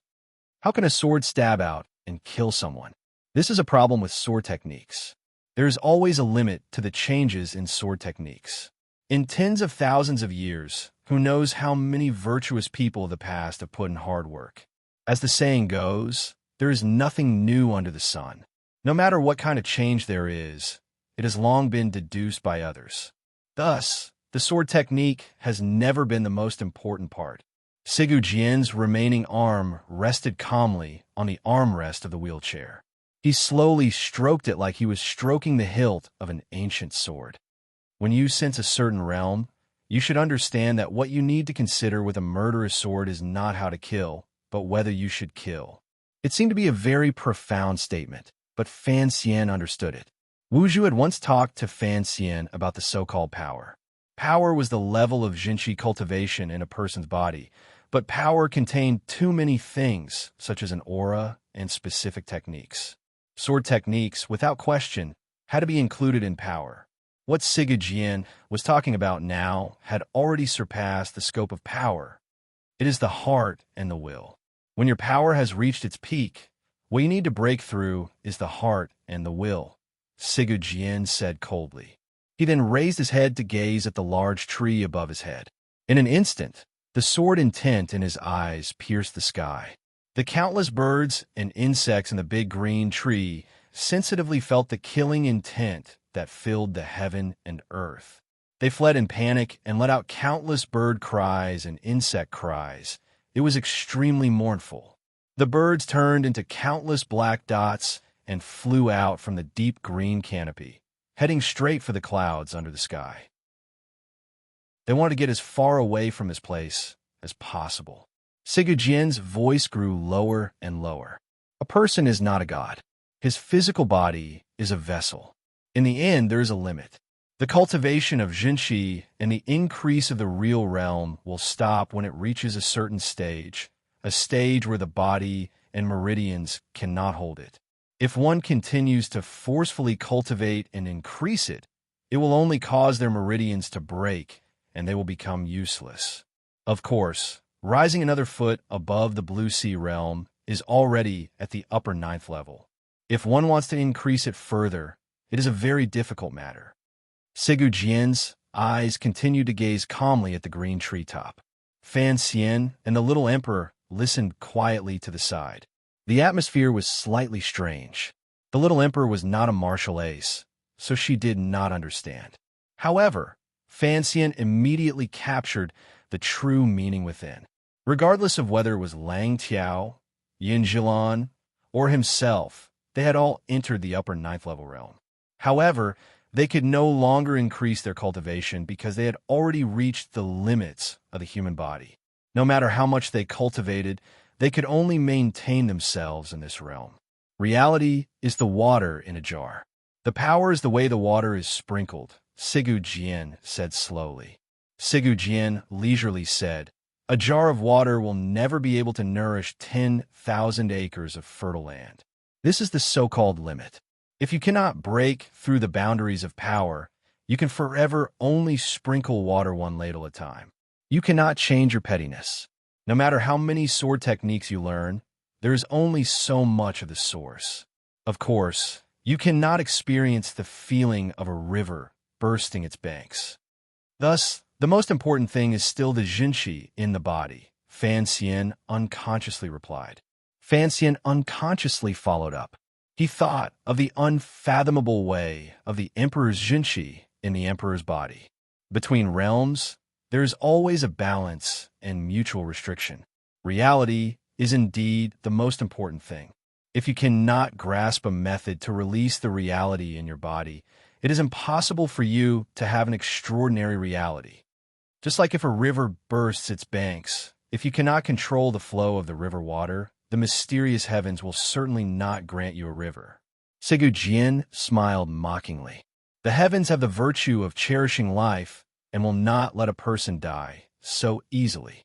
This saying is too idealistic. Furthermore, I have suddenly realized that although you have raised the most warriors in the world, in terms of teaching students, you are actually about the same as Uncle Wu Zhu.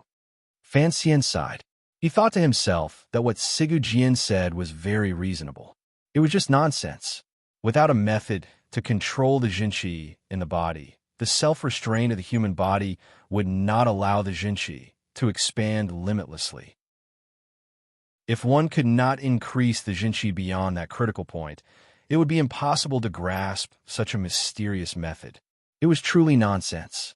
Furthermore, it was a proposition that did not make sense. Because the Jinshi in a body is no longer at a level that the human body can tolerate and has already left the boundaries of the mortal world, the method to control this kind of Jinshi should not be something that humans have. Sigu Jian pulled his gaze back from above and looked at Fan Xian coldly. This is a very natural principle. Then, how do you solve this problem? You must first find a method that does not belong to the mortal world. Perhaps it was because Sigu Jian had pulled his gaze back, but the wind on the tree had stopped. The leaves swayed gently. The young birds and bugs that had not been able to escape the tree in time sank into silence with the joy of escaping death. It is precisely the will and will I spoke of earlier. Sigu Jian looked into Fan Xian's eyes. He didn't know how much this young man could comprehend. Slowly, he said, "Extraordinary strength can only appear in this world through extraordinary methods. You have to forget everything you have ever learned. Little tricks, coffin breaker, Sigu sword, tyrannical methods, Tianyi Dao methods. You have to forget all of these methods that can capture traces. As long as there are traces, there must be a reason to follow. However, the true power of the great Grandmaster realm truly does not have any reason." The pupils in Sigu Jian's eyes gradually constricted. Looking at Fan Xian, he said in a stern voice, "You have to forget that you are a person. You have to forget that you have hands and feet. You have to forget the hair on your body and the soreness in your bones. Don't try to use any methods that your body can control to calm the Jinshi in your body. Only the will can cast aside the restrictions of the physical body." Sigu Jian's voice gradually became lower, but it was like countless bells ringing in Fan Xian's heart. "Take off your clothes." Taking off his clothes, Fan Xian's heart felt like it had been struck by lightning. Sweat suddenly seeped out of his body and completely soaked his clothes. He was familiar with these words because it was a passage from the records of old sayings in the 5 classics. When Master Kuhi's teacher, Master Jianshun, was comprehending the way, he had once shouted, "The human body is the undershirt. Only by taking it off is the path of the way." On the precipice in Danzhou, at the most crucial moment of his cultivation of the tyrannical martial method, Uncle Wu Zhu had smashed his staff into his head and also shouted these words. Unexpectedly, he had heard these words again from Sigu Jian's mouth. There seemed to be the will of heaven in the unseen world. It was also proving to Fan Xian the deep meaning of these words. It was as if it was showing him a completely new, mysterious, immeasurable, and charming realm. After this great Grandmaster Sigu Jian finished speaking, he didn't speak again. He sat calmly and silently under the tree. Fan Xian's body was covered in cold sweat. He faintly knew he understood something, but in reality, he didn't understand anything. He knew what Sigu Jian said was true and correct. However, this kind of method was too vague and indiscernible. There was no way to find it. Most importantly, such an idealistic way of speaking was completely different from the tyrannical martial method he had cultivated since he was a child.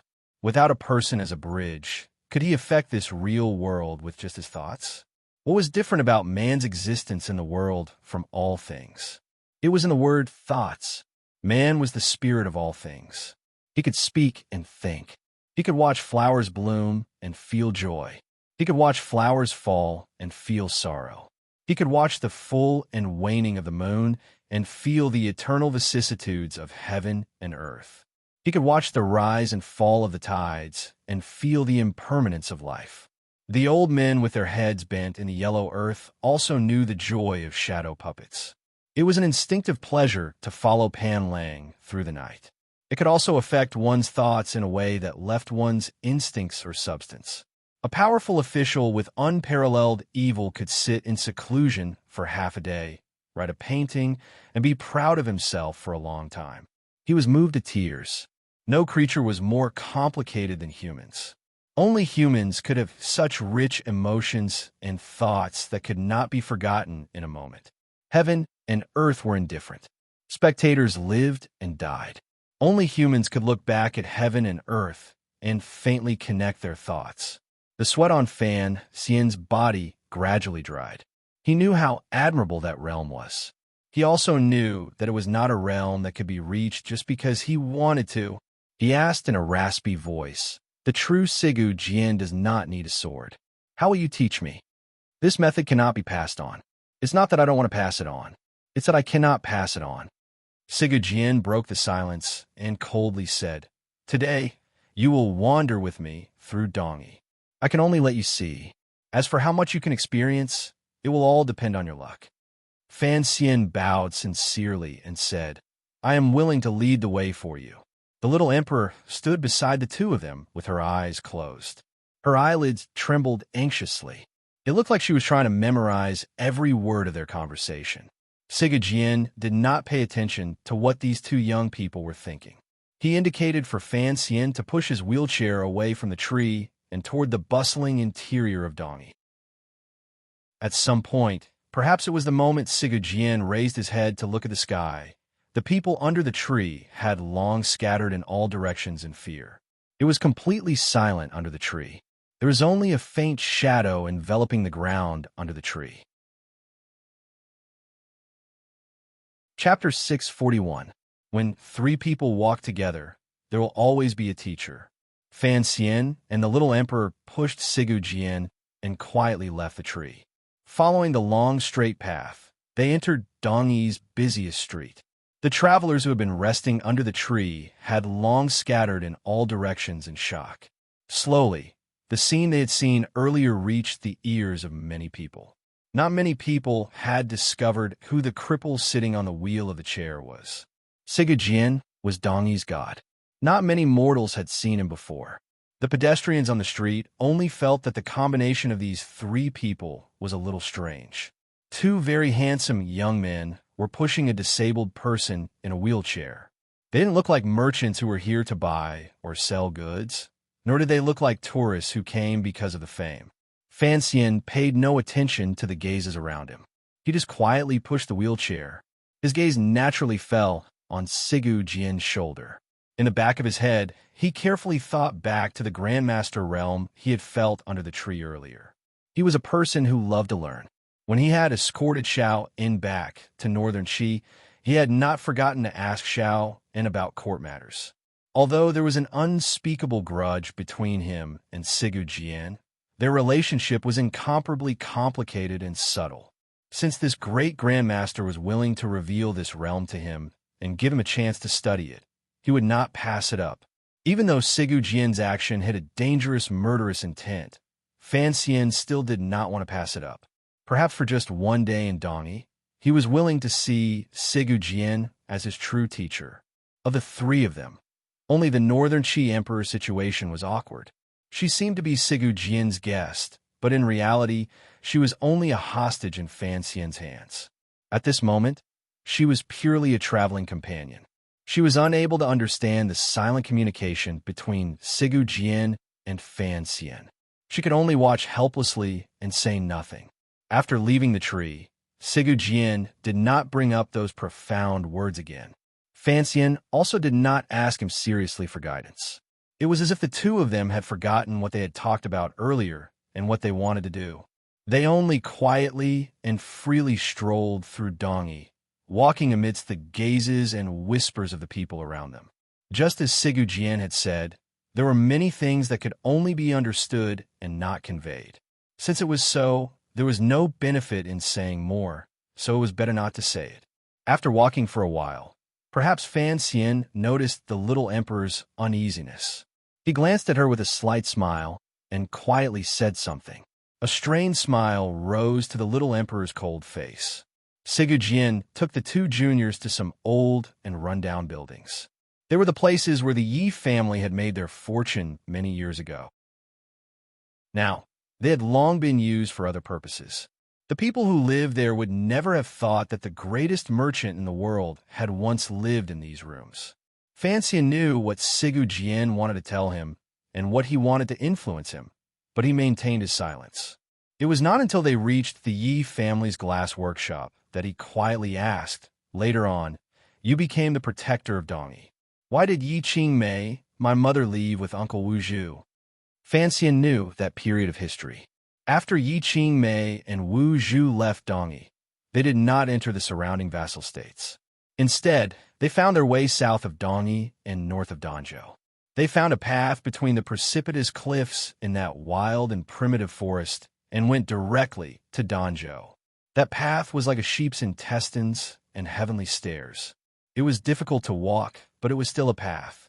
During the Dong Mountain incident 3 years ago, Yin Xiaoyi had used this path to sneak out and surround Dong Mountain with 5,000 soldiers. After the incident, regardless of whether it was the Qing Kingdom or Dongi, they all invested boundless enthusiasm and caution into this secret path. Both sides placed heavy troops on both ends of the path. Fan Xian did not care about this path. He only cared about why Yi Qingmei had left Dongi. By the seaside in Danzhou, Yi Qingmei had met the emperor, his father, and that old man, Chun Pingping. From then on, the glorious career of the Qing Kingdom's Gang of Four began. At that time, I had just taken over the city lord's manor. The Sore Hut had just opened. There was an uncontrollable anger in his cold words. Your mother's departure had nothing to do with whether or not I was powerful. It only had to do with whether or not Dongi was powerful. She was ambitious. The things she wanted to do had to rely on an even more powerful power in order to spread through the world. Sigu Jian turned his head and glanced at Fan Xian. In an icy voice, he said, in her opinion, Dongi's power was not enough to support her thoughts. Fan Xian silently pushed the wheelchair. He understood what was going on. Since Yi Qingmei had chosen to enter the world in Dongi because she pitied the suffering of the people, this idealistic woman who had once shone with boundless light would certainly think of a way to perfect this matter. Although Dongi was located by the sea and had gathered all the wealth in the world, it was once a territory of the Wei Kingdom. Its position in the land was not very prominent. Most importantly, the people in Dongi made their living as merchants. They were more than clever, but they were not very stubborn. If they wanted to create something big and use their own ideals to influence the entire world, Dongi was, without question, not a good choice. Why didn't she go to Northern Qi? Yes, it was the Wei Kingdom. The Northern Qi Emperor, who had been silent the entire time, suddenly interjected, causing Fan Xian and Sigu Jian to glance at her at the same time. She sighed helplessly and said, I can't be mute all day. The reason the little emperor couldn't resist asking this question was simple. Before hearing today's story, as the emperor of Northern Qi, she already had a deep understanding of the Yi family, once the foremost family in the world. She had a faint sense of admiration for that Yi woman. Later, after she took over the government, she worked hard to collude with the Qing Kingdom's Jiangnan Palace treasury. She knew just how much influence the palace treasury could have on a country. Thus, she was very regretful and curious as to why Yi Qingmei had not gone to the Wei Kingdom, which was now her own country. If she had gone, perhaps Fan Xian would have been born in Shanjing. Perhaps Northern Qi would not be as difficult as it was now. Of course, the biggest possibility was that Fan Xian would no longer exist in this world. Fan Xian smiled and explained in front of Sigu Jian. Back then, the Wei Kingdom controlled the entire land. It was the place where the feudal and decadent powers were most concentrated. Although it is said that a revolution should go to the most difficult place, in reality, it is not realistic. At that time, the Qing Kingdom had already been at war with Shi Hu for many years. The power of the country was beginning to show signs of youth. However, it was only in a corner and did not attract much attention. Additionally, the Qing people's personalities were open and unyielding, so they were more receptive to new things. Thus, it was not surprising that Mother chose the Qing Kingdom. After saying this, the little emperor furrowed her brows and shook her head unhappily. She thought to herself, what kind of nonsense is this? How come I clearly understand each word, but when put together, I don't know what he is talking about? Sigu Jian glanced at Fan Xian and said, it was for this reason that she left Dongi and went to the Qing Kingdom. She thought that the heir of the Qing Kingdom would obediently listen to her. When the Qing Kingdom unified the world, it would be the time she changed the world.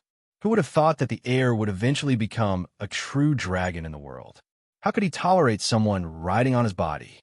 In the end, This great grandmaster could not suppress his laughter.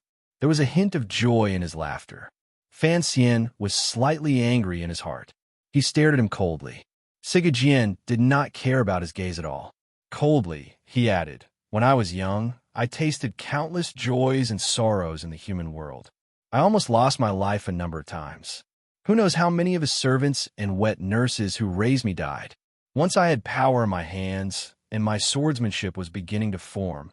When I entered the manor of the master of the city, I was determined to kill for revenge. However, I was stopped by your mother. Since your mother has left Dongyi and gone to the Qing kingdom, I can kill as I please." Sigurd lowered his head slightly. "In one night, I massacred over 100 people in the manor. In one night, my aura was in chaos, and my realm began to form. Of course, after that matter, your mother and I broke off any correspondence. From then on, we were strangers." Sigurd gently patted the armrest of the wheelchair. His words were filled with sorrow, hatred, and sharpness. Fan Xian mockingly said, "Don't tell me that things are still so common. Don't tell me you are also one of my mother's admirers?" Sigurd mockingly said, "No matter how beautiful she was or how capable she was in my eyes, she was still that little girl under the tree. I have no interest in strange things. In this life, I only love the sword in my hand." Fan Xian could clearly feel the long-suppressed resentment in Sigurd's chest. Perhaps it was a sense of loneliness after being abandoned. Perhaps it was because this great grandmaster saw Yi Qingmei's heart-wrenching end, but was powerless to change anything. Sigurd had gone to the Qing royal palace 3 times with the intention of assassinating the Qing emperor. Because of the grandmaster ace who never appeared in the royal palace, he had returned. He could not use his life as a gambling stake. His life represented the countless lives in Dongyi. Yet, he still went to the Qing kingdom. Just this proved his power. Why did Sigurd want to assassinate the Qing emperor? In the past, perhaps people thought that under the threat of the Qing kingdom, Dongyi was like a bird's nest in a storm and could be destroyed at any moment. Thus, this great grandmaster who used the sword tried to use his powerful martial power to change the course of history. After hearing so many stories and seeing so many of the marks Yi Qingmei had left in Dongyi, a different thought suddenly welled up in Fan Xian's heart. Perhaps Sigurd wanted to assassinate the Qing emperor because he was angry at the Qing emperor for not protecting Yi Qingmei. The 3 of them gradually became silent again. It was impossible for Fan Xian to express his gratitude to Sigurd for assassinating the emperor. The little emperor also could not say to himself that he had a good time today. Sigurd's expression also became stern. It was hard to tell whether he was happy or angry. The 2 of them didn't disturb him. The wheelchair rolled along the streets of Dongyi. The creaking was crisp and clear. It was as if it could travel along the long streets all the way to the harbor at the end. It could even travel to the ships and then be taken to other unfamiliar places in this world. Fan Xian suddenly raised his head. A clear light appeared in his eyes as he scanned his surroundings. What startled him from his thoughts was the clear and terrifying creaking sound beneath him. It was daytime. In his observations 2 days ago, it should be the busiest time in Dongyi. Merchants selling goods, travelers from afar, and sightseeing guests would all crowd here and make a racket. Why was it so quiet now? Even the creaking of the wheelchair could travel so far. He looked at the scene in front of him and took a deep breath. His face was slightly pale. His heart was filled with shock. The expression of the Northern Qi Emperor, who was pushing the wheelchair beside him, also changed slightly. Although she had seen such a scene countless times in her life, suddenly seeing it today still made her feel indescribably shocked. There was not a single person on the street. There wasn't even a scrap of paper. There were only green stone slabs pieced together into the distance. All of the merchants and travelers were squeezed under the eaves on the 2 sides of the street. They knelt on the ground and bowed toward the center of the clean street, not moving at all. The little emperor knew that these foreign people were not bowing to her. They could only be bowing to the great grandmaster in the wheelchair. She couldn't resist looking at Sigu Jian's shoulder with a questioning gaze. Only now did she know that Sigu Jian's position in the hearts of the Dongyi people was even higher than that of an emperor. There were no soldiers to suppress them or open up a path. Everyone prostrated to the ground and bowed toward Sigu Jian in the wheelchair. It was like they were looking at the god in their hearts as they slowly walked toward the end of the street. Everyone in the world knew that this great grandmaster was about to die. Not many people in Dongyi had seen this great grandmaster's true face. During these 2 years, they still couldn't help but feel terrified and uneasy. Particularly now that they had truly seen the great grandmaster in the wheelchair, endless sorrow grew in the hearts of the Dongyi people. They knew that it was this crippled person in the wheelchair who had used the sword in his hand to protect their wealth, their freedom, and the decades of peace in their homes. A sense of shame even grew in their hearts. They felt that it was shameful to live under the protection of the Sword Saint for so many years. The Sword Saint was tired and old. A god gradually grew old and would eventually die. Just like the sun across the street, there would be a moment when it would sink into endless darkness. It looked like the moment under the tree had finally spread and startled all of the people in Dongyi. They knew that the Sword Saint had finally come out of the hut and had come among them. That was why they were prostrating on the ground and feeling sorrow in their hearts. They were making this final farewell to express their gratitude. Fan Xian looked at this scene and felt a strange doubt in his heart. How did these people know that the person in the wheelchair was Sigu Jian? There was no time to think. He had already sensed the powerful aura emanating from Sigu Jian's small body. It was an aura that pushed people thousands of li away. It was an aura of absolute coldness. It was a completely different aura from the tens of thousands of people prostrating on the sides of the long street. Fan Xian was silent. He knew that this great grandmaster was giving him a second lesson. He didn't use words, only his actions. He used the shocking and sorrowful scene on the long street to tell him that in order to enter the realm of a great grandmaster, he not only had to take off his clothes, but he also had to abandon his emotions. It was not that he was heartless. Sigu Jian's feelings for this large city were probably already very deep, which was why he appeared so cold and heartless. He was somewhat dismissive of the emotions the people of the secular world poured into him. Emotions are very precious things, but they are also very cheap things, Sigu Jian said for the first time on the long street. These were Sigu Jian's first words on the long street. If you have feelings for something, then you cannot be controlled by this feeling. And this is your mother's biggest problem.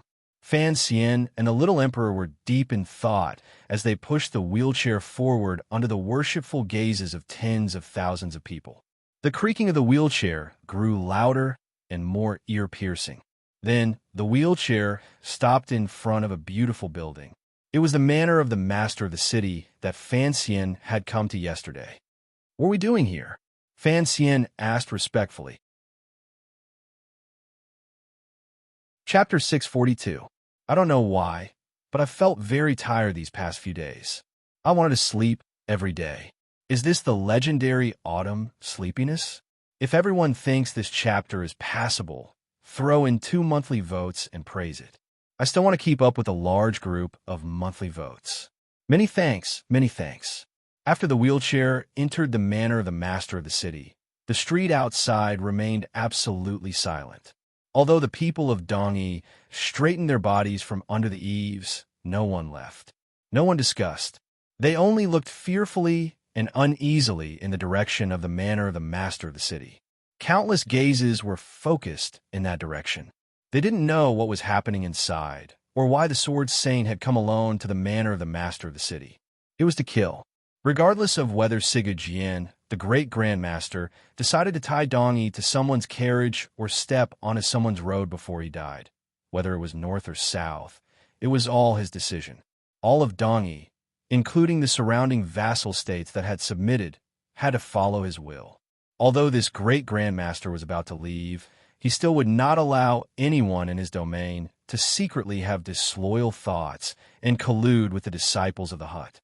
Before he made his own decision, they would arrogantly make a decision for him, deciding the direction of Dongi and the life and death of countless people in the city.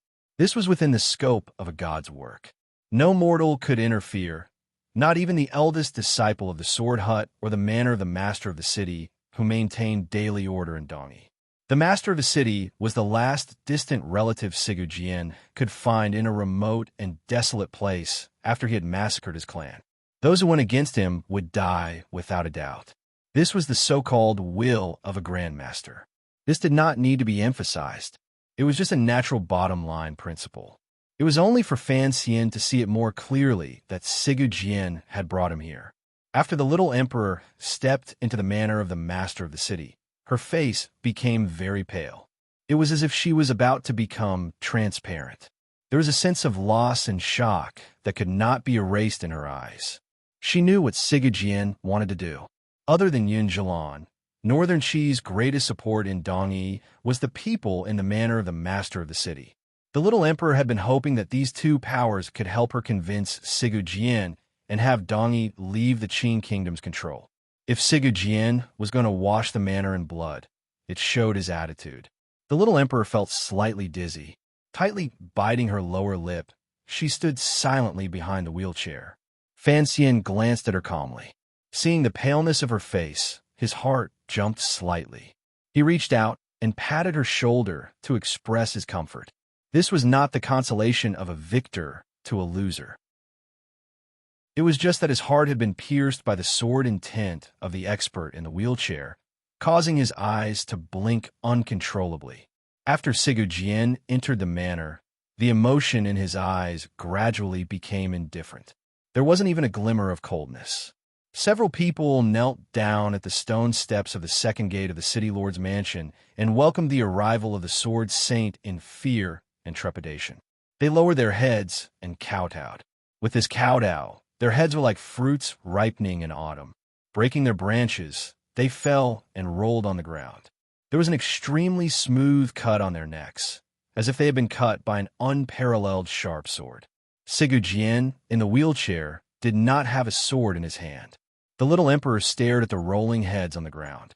Her face grew paler and paler. Even her tightly pressed lips became whiter. Fan Xian's hand tightened slightly as he held onto the wheelchair. The veins on it were faintly visible. A drop of cold sweat dripped down from his forehead. He knew Sigu Jian had come to kill and teach him how to kill. He had not thought that this great grandmaster would only need to think for a few lives to cease to exist in this world. The heads rolled to the side, drawing out a streak of blood. They crashed into the moss in the corner of the wall and stopped. Fan Xian's lips were a little dry. He unconsciously wanted to stop Sigu Jian's following actions. He tightened his hand, intending to stop the wheelchair at the bottom of the stone steps. If the manor of the master of the city was massacred, it would make the agreement between the Qin kingdom and Dongi without any power to oppose it. Even the disciples of the sword hut who did not agree with Sigu Jian's will would, because of the blood, once again experience the ruthlessness and power of their sword saint teacher.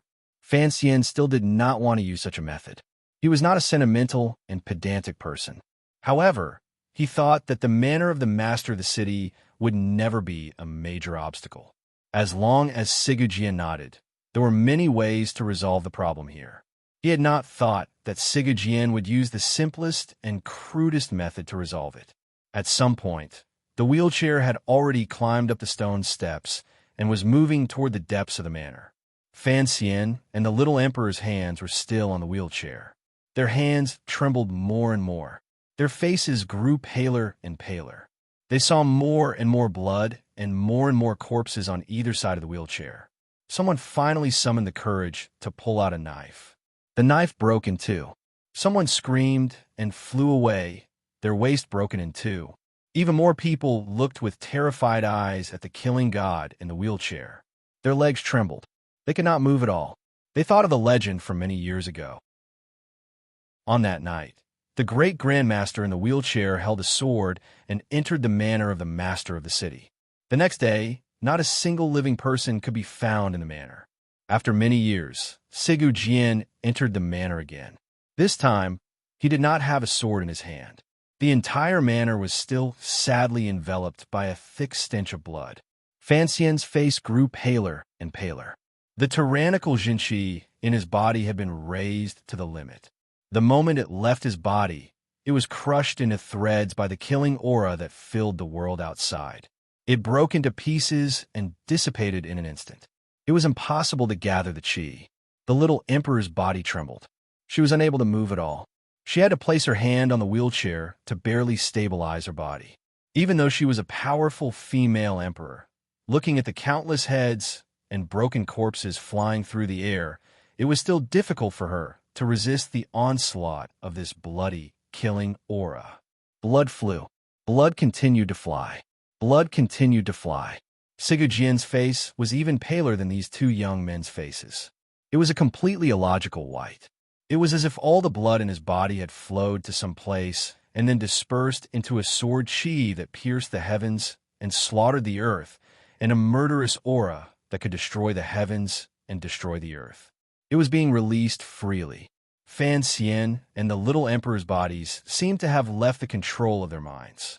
They followed this life-taking wheelchair with great passivity as they walked through the manor. The powerful aura emanating from Sigu Jian's body completely controlled all the minute movements around them. The little emperor was powerless to resist, so her reaction was slightly weaker. Fan Xian forcefully focused his mind, wanting to resist this cold, murderous intent that made him feel very uncomfortable and even disgusting. It was as if he was being hammered endlessly by a heavy hammer, shaking his heart and soul with each blow. A thread of blood seeped out from the corner of his lips. A helpless sorrow flashed through his eyes. He lowered his eyelids slightly, no longer looking at everything that was happening in the manor. He gave up on the thought of stopping Sigu Jian from killing. He didn't have this power. He also didn't want to take pity on the innocent servants in the manor and anger a great grandmaster who had already sunk into a crazed state and sink himself into endless danger. His eyelids were slightly lowered. He didn't look, but that didn't mean he didn't know, particularly since this was the last lesson Sigu Jian was giving him. Fan Xian had already relaxed his mind and was no longer fighting head-on against the sword intent that filled the manor. Thus, he could more and more clearly sense any slight change in aura present. He had a deeper understanding of the aura emanating from the great grandmaster's body in the wheelchair. This aura caused him to frown because he detested this aura. Not only did this aura reek of blood, but it was also devoid of emotions. There was only indifference, a kind of indifference that came from looking down on others. It was an indifference that came from looking down on all living things. It was as if in front of Sigu Jian's eyes and thoughts, there was nothing in the world worthy of being treasured. Everyone could be treated like pigs or dogs. However, Fan Xian didn't understand. This great grandmaster clearly had great affection for Donnie. Immediately after, Fan Xian sensed the other realm that the aura represented. It was willpower. Sigu Jian's willpower had already controlled everything around the wheelchair. It was valiant, decisive, and unyielding. All morals, standards, the benevolence of heaven and earth, and the thoughts of the young man behind him became bubbles and floated away in all directions in front of this powerful and absolute willpower. Fan Xian abruptly raised his head. With one hand, he supported the little emperor who was already tottering under this pressure. His eyes quietly followed Sigu Jian's gaze and looked into the manor. He experienced this realm, but he unconsciously feared it. There were no great grandmasters in the world. The reason the four strange creatures were able to break through the limits of humans and move freely between heaven and earth was because of their own understanding of heaven and earth. Their own experiences created the four great grandmasters' completely different paths of breakthrough. The Qing Emperor had broken into the realm of a great grandmaster. It was clear that he had taken a very practical path. A cripple with all the meridians in his body shattered had reached a realm of joy. Without the limits of meridians, the power in his body had increased without limit. Using the most difficult method, he had broken through the limits that heaven had created for the human body. Without question, this was the most valiant method. No matter what, Fan Xian did not dare to learn it. He had no way to learn it. Sigurd path was different. Since his youth, there had been too much gloom, too much suppression, and too much impulse to kill. Finally, after one night of massacring his entire clan, he had condensed a powerful state of mind from the stench of blood. In the instant he had severed his emotions and nature, he had finally comprehended a will that would not be moved by external things. Using killing and coldness, he began to look coldly at the line in the sky and easily tear it apart. On the last stone step, in the manner of the master of the city, stood a row of people. The master of Dongi wore a magnificent clan uniform. His face was deathly pale. He stood in a line with the people closest to him, waiting for the arrival of the Sword Saint. He had gathered his most powerful strength here, but he also knew that it was impossible to stop a great grandmaster from killing people. Fan Xian's hand was on the back of the wheelchair. He did not notice the silence on the stone steps. The wretched cries gradually stopped. He had only sunk into a dazed state. He had finally experienced Sigurd great grandmaster realm. He discovered that the method to search for this realm was perhaps something he would never be able to do.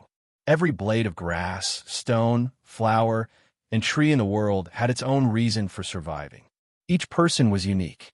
If one wanted to break through the realm and touch the great grandmaster realm, they would probably have to find a method that truly belonged to them. In the wheelchair, Sigurd suddenly began to cough. He coughed until his small body bounced on the wheelchair. He coughed until Fan Xian's hand, which was holding the wheelchair, began to tremble again. The row of aces from a manor of the master of the city on the stone steps saw this scene. They turned into black shadows that filled the sky and split into 7 directions. Like eagles swooping to kill, they leapt toward the wheelchair. The coughing seemed to be an opportunity and a secret signal. The aces from the manor of the master of the city did not hesitate and attacked explosively. However, there was no joy in their hearts. The people of Dongi, including the aces who practiced swordsmanship by the seaside, were all used to the undefeatable Sword Saint. After decades of divine light, no one had the extravagant hope that they could become the person who killed a god. However, they still had to carry out the final attack. After all, the Sword Saint had coughed. Perhaps it was an opportunity. Perhaps it was not. Since they were going to die under the hands of a great grandmaster should be a kind of glory. Before the shadows arrived, a gust of wind had already hit them in the face. The aces from the manor of the master of the city did not target the 2 young people behind the wheelchair. They had long seen that these 2 young people had already sunk into a mental predicament that they could not extricate themselves from. Fan Xian had a feeling that if he was faced with these aces' most heroic attack before death, he would probably have no way to counterattack. Sigurd was still curled up in the wheelchair coughing. His remaining hand covered his mouth. There was no sword by his side. Therefore, he waved his hand, and a sword on the ground moved. It moved extremely quickly, like a bolt of lightning, and arrived in his steady palm. Sigurd swung his sword. The power of the sword was not perfect. It was like 7 green mountain peaks suddenly tearing off the outer bark of the tree to reveal the strange, craggy, and thorn-like rocks underneath. It was as if they were going to pierce 7 large holes in the sky. Faced with the last 7 aces from the manor of the master of the city, Sigurd casually stabbed out with his sword. With a valiant, indifferent, and bloodthirsty willpower, he stabbed out 4 times in 7 different directions. This was already a strike that surpassed the secular world. It contained an aura that focused only on the front and not on the back. Hidden behind the aura was a supreme willpower that transcended the aura. It was free because of its coldness and indifference because of its bloodthirst. The 4 swords stabbed into 7 people. The 7 aces collapsed to the ground without a sound. Sigurd waved his sleeve. The common steel sword in his hand left his hand and pierced straight into the chest of the master of Dongi. After Sigurd entered the manor in a wheelchair, the master of Dongi did not make a single argument or sigh. He only calmly watched the scene in front of him and waited for death to come.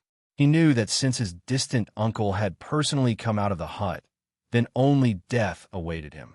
Toward a crazy great grandmaster, a bloodthirsty sword saint, and a heartless monster who had slaughtered his entire clan, the master of the city had no emotion.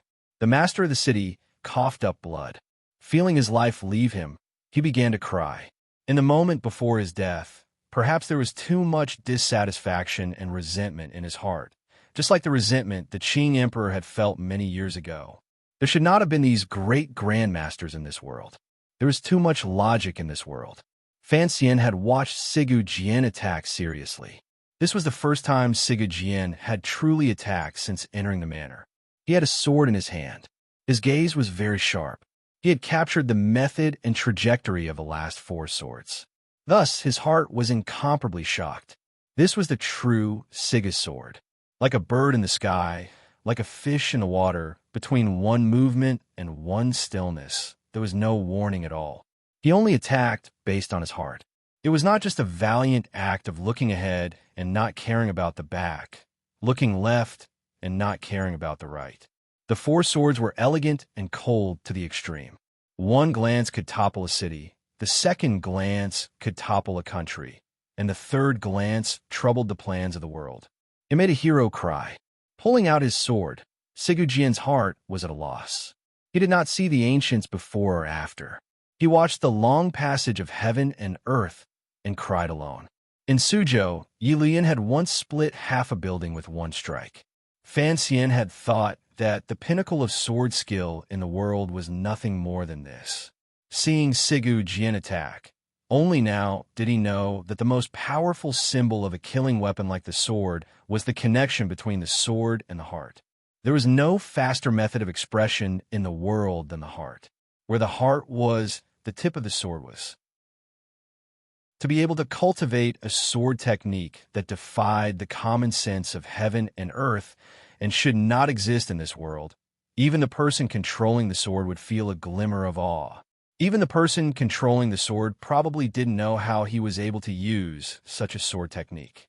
After one strike, the swordsman held the blood-dripping sword in his hand and looked around at the boundless wilderness with a sense of loss. The true meaning of the Sigu sword, in the end, was still a sense of loss. Fan Xian's hand continued to hold the little emperor's arm, but he couldn't stop it from trembling. To be able to comprehend such a sword technique, what a fortunate or painful thing it was. On an unknown tree by the master of the city's manor, a crow that had been curled up and peeping for half a day finally could no longer withstand the will that filled heaven and earth. With a caw, it flew away. Sigu Jian's eyes were cold. He coughed up blood at the corner of his mouth. His face was terrifyingly pale. His small and thin body was completely curled up in a wheelchair. Of the 2 young people behind him, one was at a loss and the other was stern. Beside them were pools of blood and corpses. Fan Xian lowered his head. A strange thought surged in his heart. He seemed to be able to sense that the great grandmaster in the wheelchair had reached the end of his life. In the end, he had still pulled out his sword. Although these 4 strikes were beautiful and cruel compared to 3 years ago on Dong Mountain, when Sigu Jian had killed 100 Tiger Guard with one strike, the Sigu Jian now was clearly much weaker. The body of the master of Dongyi slowly knelt down in front of the wheelchair. It was as if he was expressing his final submission. Fan Xian abruptly raised his head and watched in shock as a black-clothed man appeared in front of the 3 of them as the master of the city's body fell. Chapter 643. The black-clothed man was the shadow. Of course, he was the shadow. He and Fan Xian quietly entered Dongyi. After arranging everything with the subordinates of the Overwatch Council, they disappeared. When Fan Xian charged into the sword hut, he was not there. Fan Xian knew what the head of the 6th Bureau of the Overwatch Council would do once he saw Sigu Jian. Suddenly, the shadow appeared in the manor behind the body of the master of the city. Sigu Jian had massacred the manor again. No one knew how many people he had killed, regardless of whether they were alive or dead. As long as his physical body existed, there would always be a shadow under the sunlight. The shadow was hidden in these shadows.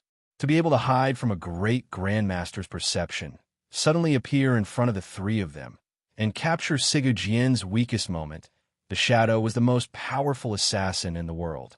Without question, The cultivation of the shadow, the most powerful assassin in the world, had risen to the pinnacle of his life. Sigurd coughed up blood on the wheelchair. His entire body trembled. His body shrunk slightly, and his face was pale. Killing 7 people with one strike made the great Grandmaster, who had forcefully dragged it on for nearly 3 years after being heavily injured, feel a glimmer of fatigue. What consumed the most of his energy was Fan Xian's hands, which were imbued with tyrannical jinqi, on the back of the wheelchair. From a moment he stepped into the manor, Fan Xian's intentions were in opposition to Sigurd Jian's. Sigurd Jian forcefully released his power and forcefully suppressed the will in Fan Xian's heart.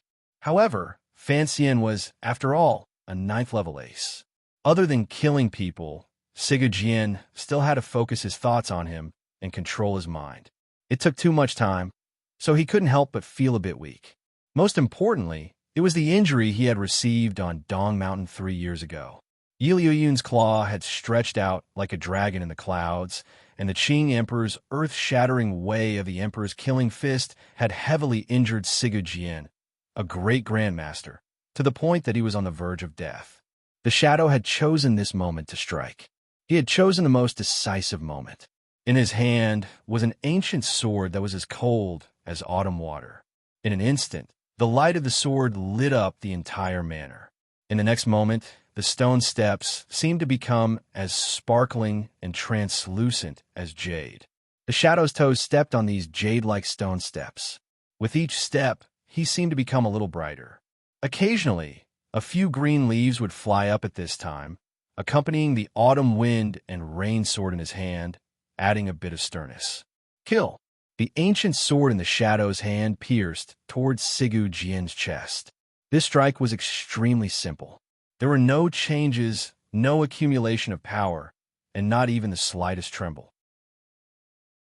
In the process of the high-speed thrust, the bright sword body was calm like autumn water, stabbing forward smoothly. It was just a bend of the elbow, a flat wrist, and a thrust. It was the simplest sword move in the world. Because it was simple, it was focused and powerful. The shadow did not need to accumulate power, because he had been waiting for this sword for more than 20 years. He had been accumulating power for more than 20 years. It was too fast. When Qingqing's leaves floated up, she was stunned to find that she had fallen behind the black-clothed man. It was so fast that the air in the manor didn't even have time to change after the ancient sword sliced through its body. It let out a whistling wind. Because it was fast, the surrounding environment didn't have time to change. The courtyard was still silent. The only thing that changed was the position of the shadow, the tip of his feet stepping on the jade steps, the light on his body, and the brightest sword at the front of the light. The tip of the sword was only a foot away from Sigurd Jian's chest. A thunderous strike. In such a short amount of time, Fan Xian only had time to narrow his eyes a little. He recognized the sword in the shadow's hand. When he had tried to assassinate the emperor in the Hanging Temple, the shadow had held this sword in his hand. Fan Xian even felt a sense of familiarity with the shadow's thunderous strike. Outside the Hanging Temple, under the tall building and against the golden chrysanthemums that covered the mountains and plains, the shadow had once jumped out of the sun in a white robe and pierced straight toward the emperor's face. That day, the shadow had been dressed in white like an immortal from the heavens. He had shone brilliantly. With the plain, ancient sword in his hand, he had floated down. Now, the shadow was dressed in black and still held that plain, ancient sword. The light on his body still shone wantonly, but it carried a coldness that came from the deepest depths of the earth. It was like a resentful spirit that had been imprisoned for tens of thousands of years and wanted to use this sword to release all of its resentment. Fan Xian's hand continued to hold the little emperor's waist. His pupils constricted slightly, but his body didn't have time to move. His heart was filled with shock. Stepping on the stone steps and crossing the green leaf, how unstoppable was this sword strike? How fast was it? It was so fast that even he couldn't react to it at all. It had even faintly broken through the limits of time. The shadow was the most powerful assassin in the world. He was the closest protector of the Overwatch Council's first and last masters in the night. After he escaped Dongyi, He had always been immersed in darkness and had never walked under the sun. Even when he was assassinating the emperor in the Hanging Temple, that seemingly brilliant strike actually contained care and caution. If the strike didn't hit, he would immediately retreat. And today's shadow was completely different from the shadow of the past. His entire being seemed to be immersed in darkness and negative emotions. But this sword strike was extremely open and above board. His decades of cultivation were all condensed into this sword strike, and he didn't leave himself any path of retreat, He only wanted to advance. With boundless courage and determination, he chose to advance. He only wanted to send this sword into Sigu Jian's chest. At this moment, the shadow was no longer an assassin. He was a swordsman, a vengeful swordsman, a swordsman worthy of respect and admiration. The thunderous strike was softer than the wind, more traceless and faster. It was more dazzling and shocking than lightning. This was the most powerful strike the shadow could demonstrate. Regardless of whether it was Fan Xian, Hai Tang, or anyone else, sitting in a wheelchair and suddenly facing this strike, they would probably not be able to escape. This was the first strike the shadow had truly struck out in 20 years. It was a strike that had been tempered countless times with a river of time, resentment, and netherworld emotions. In the final moment, the tip of the sword broke through the air. It faintly reached another level. Just like what Sigu Jian had taught Fan Xian earlier, it could only be like this when one's heart was connected. Nothing was faster than a person's heart. No one's heart was more determined, darker, and brighter than the shadows. The darkness was in hatred and complicated emotions. The brightness was in a determination to disregard everything. The muscles all over Fan Xian's body tightened. The tyrannical Jinshi in his body circulated quickly. As soon as his heart reacted, he was going to take the little emperor and escape this place. In front of such a strike, he had no time to react. Sigu Jian could do it. Although he was already at the end of his life, had been heavily injured for 3 years, and had slaughtered the manor of the master of the city, and used up a great deal of his energy, he was still a great grandmaster who could not be judged by common sense. However, Sigu Jian's expression was not the same as it had ever been. His face was extremely pale, and his eyes were extremely bright. The right half of his face that had been shattered was like an ugly and terrifying god, emitting an awe-inspiring might. Even a great grandmaster would not underestimate such a strike. However, it was difficult for a great grandmaster to move. He only had one hand left. It seemed that the only thing he could move was this hand. Thus, Sigu Jian moved. Raising his left arm, he spread out his index and middle fingers 4 inches in front of his chest and pressed them together. He used 2 fingers to clamp down on the thunderous strike. His face became even paler. His eyes became even brighter, and his expression became even more solemn. The strike between his 2 fingers was still advancing. The shadow was like Sigu Jian's shadow. Sticking closely to the wheelchair, he let out a wild cry. Like he was crazy, crying, complaining, happy, and angry, he stepped on the path of escape 20 years ago. Holding the pain of his entire clan dying, his parents dying with him, he ruthlessly stabbed down. With a pop, the ancient sword, as cold as autumn water, rubbed against Sigu Jian's protruding knuckles and made a squeaking sound. It carried a heart-palpitating charred smell as it forcefully broke through Sigu Jian's finger sword and pierced into Sigu Jian's chest. The tip of the sword only entered 2 inches into the great grandmaster's body before it could move no further. Sigu Jian's eyes were already extremely bright. They were like 2 stars giving off light as they landed on the shadow's equally pale face. His fingers were like 2 large mountains holding the shadow's thunderous strike between the mountain rocks, unable to advance another inch. There was a moment of pause. The pale-faced Fan Xian gave a muffled grunt. Grabbing the waist of the little emperor beside him, he flew up diagonally like a large bird. Breaking away from the back of the wheelchair, he sliced through the air and floated toward the tree beside the manor. If he had remained behind the wheelchair, perhaps he would only be injured. The little emperor would certainly die from having her meridians severed under Sigu Jian and the shadow's double attack. Floating toward the tree, Fan Xian forcefully turned his head in the air with a pale face. He then saw a scene that he would never forget. Sigu Jian's face was very pale. The shadow's face was also very pale. These two brothers had not seen each other since that rainy night in Dongyi. Now, they were tightly pressed together.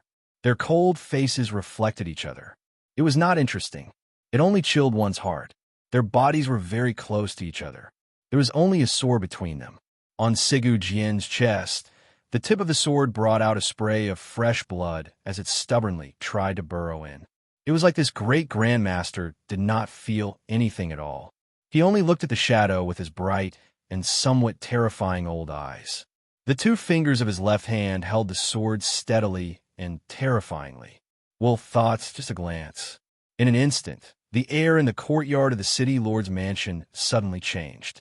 It was as if countless wind blades had appeared out of nowhere, slicing through the air and emitting a chi-chi sound.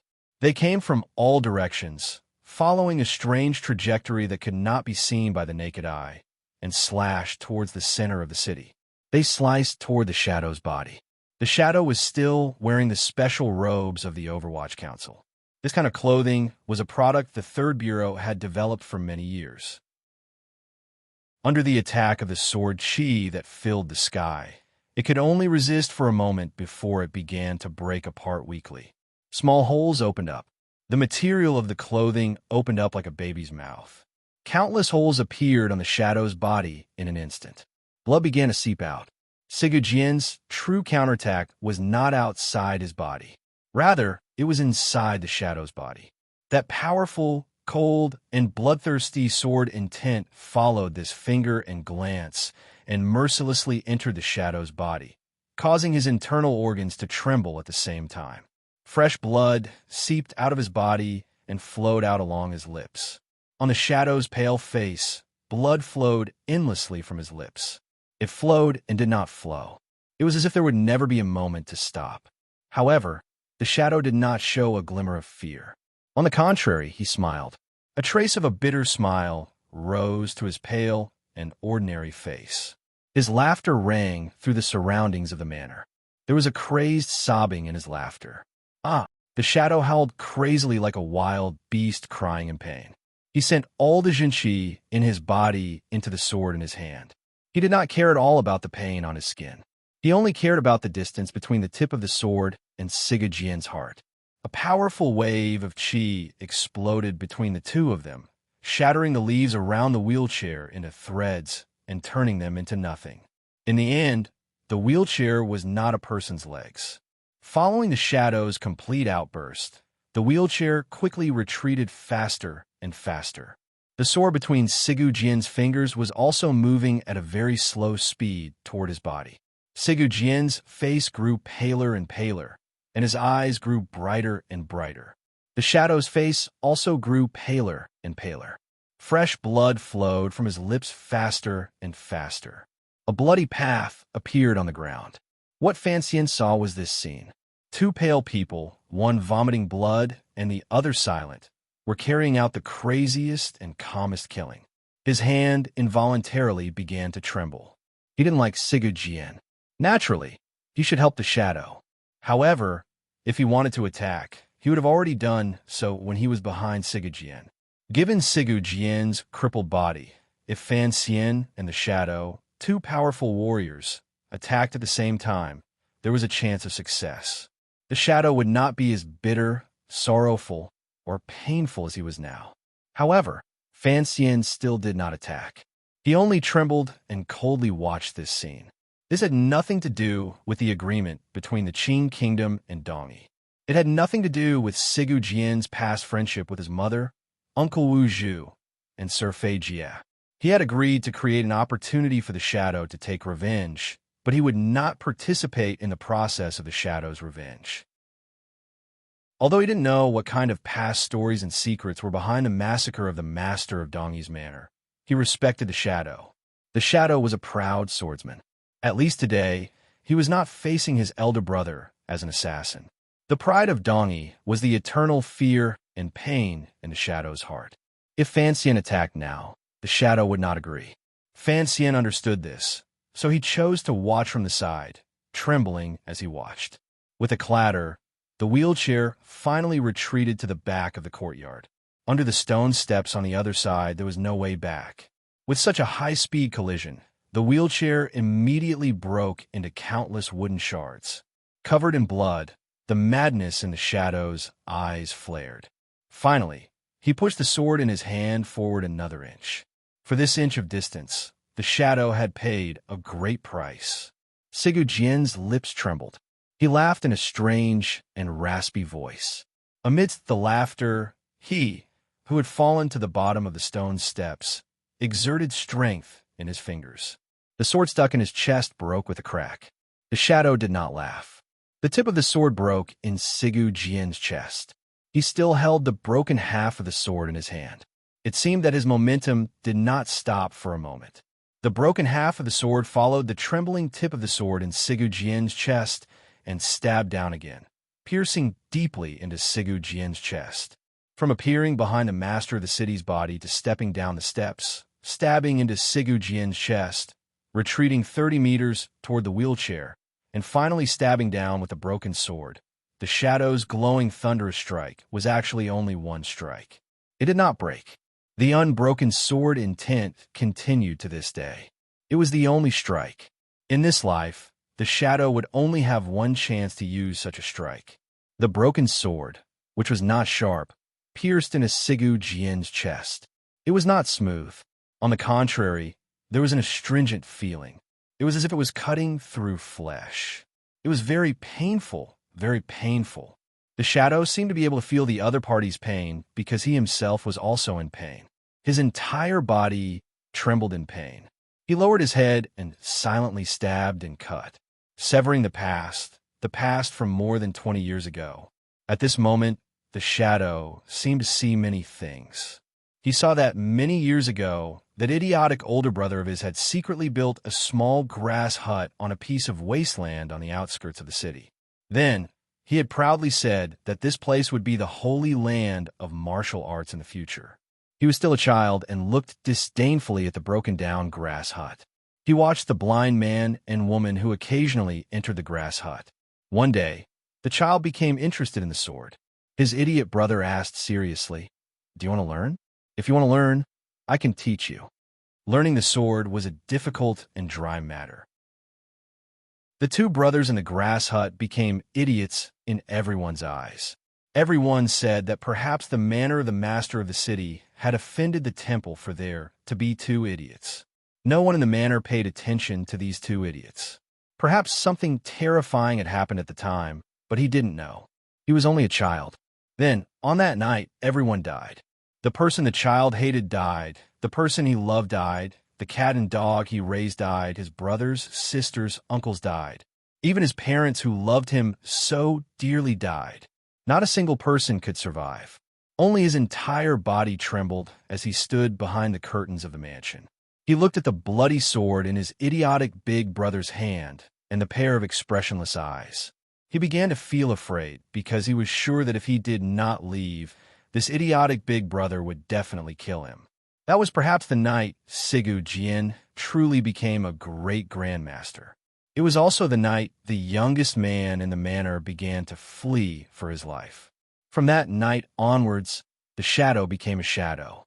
He could only live in the darkness forever and never saw a glimmer of sunlight again. His chest was filled with anger, hatred, resentment, and fear. He didn't dare sleep at night, because each time he did, he always seemed to see that pair of expressionless eyes. Thus, the shadow's face grew paler and paler. He knew that if he couldn't kill that person, he could only spend the rest of his life in darkness. That person had become a sword saint and the master of Dongi. Each time he heard this news, he felt that he could forever be that blood-covered, trembling, and silent child. Many years later, the sword that had accumulated 20 years of hatred, vengeance, and fear finally pierced into that person's body. This sword pierced through 20 years of time. Carrying incomparably complicated emotions, it finally tasted that person's blood. However, the shadow was not completely free. His entire body continued to tremble because he found that there was still so much blood on his body. Sigurjin was still not dead. Sigurjin's body was also covered in blood. However, it was unknown which was his and which was his brother's. The blood of brothers could often be exchanged, but it shouldn't be exchanged like this. The clothes on the two of them had been torn into countless pieces by the sword chi that crisscrossed the manor. They hung wretchedly on their bodies. Sigurjin's eyelids drooped slightly, as if he would soon be unable to open them. His small body, like the shadow, began to tremble violently. Sigurjin's 2 fingers held the tip of the sword. Like lightning, he pulled it out and sliced toward the shadow's neck. The shadow did not dodge. The fingers of his left hand formed a sword and pierced toward the bloody hole that had appeared after the tip of the sword had been pulled out. A life for a life. It would not end until one of them died. With a muffled slap, the 2 people's bodies separated abruptly. The shadow was like a rock, kicking up a trail of dust. He quickly followed the bloody path back and crashed heavily into the stone steps. Coughing up blood endlessly, he found it difficult to stop breathing. Sigurjinji sat on the other side of the stone steps. There was half of the broken sword on his chest. The other half of the sword tip was held between his fingers. He looked coldly at the shadow on the other side of the stone steps. A trickle of blood slowly trickled down from his lips. The courtyard of the master of the city's manor sank into a terrifying silence. Fan Xian and the little emperor stood far away under a tree, watching the scene of brothers killing each other with pale faces. The little emperor didn't know who the black-clothed man was, but she could see that his strength was extremely powerful. Otherwise, he would not have been able to last so long with Sigurjin. Fan Xian knew that in the end, it was the shadow who had lost. Although Sigurjin had reached the end of his rope, a great grandmaster was still a great grandmaster. As long as he still had a breath, he could still proudly stand at the pinnacle of martial arts in the world. Although he was constantly being blown by the mountain wind and was in constant danger of falling into the mundane world, in the end he still stood firm. However, the shadow should feel proud. Fan Xian's eyes were slightly moist. He also felt proud for him. A 9th-level ace appeared powerful, but to be able to injure a great grandmaster in such a wretched state in a one-on-one duel was truly an exceptional performance. In the last moment, Sigurjin had already used his great grandmaster realm and powerful willpower to control the situation. It was clear he could have killed the shadow. Why didn't he do so? Did he feel pity for his own brother? Fan Xian did not believe that this bloodthirsty and murderous great grandmaster would have such a warm feeling. After the scene was silent for a long time, Sigurjin suddenly asked in a raspy voice, "If we count it seriously, you should be the first disciple of the Sword Hut." The shadow lay in a pool of blood and didn't reply. He only looked at him emotionlessly and unconsciously. Sigurjin coughed endlessly and said, "To be able to use such a strike as you did today, you should be proud." A moment later, the shadow suddenly opened his mouth and said, "Why?" Why had Sigurjin's temperament become deranged that year, killing in all directions, slaughtering his own clan, and not even sparing his own father and younger brother? This question had circled around the shadow's heart for many years. Under these circumstances, he finally asked it. Sigurjin knew what he was asking, and so did Fan Xian. However, Sigurjin did not answer the question. He only coldly said, "Those who stand in my way must die. You have followed us for a day and watched for a day. I had thought that you understood something by using that strike. Unexpectedly, you would still ask such a childish question. Little brother, you truly disappoint me." After these words were said, the situation suddenly changed. Sigurjin had long sensed that the shadow had been following him.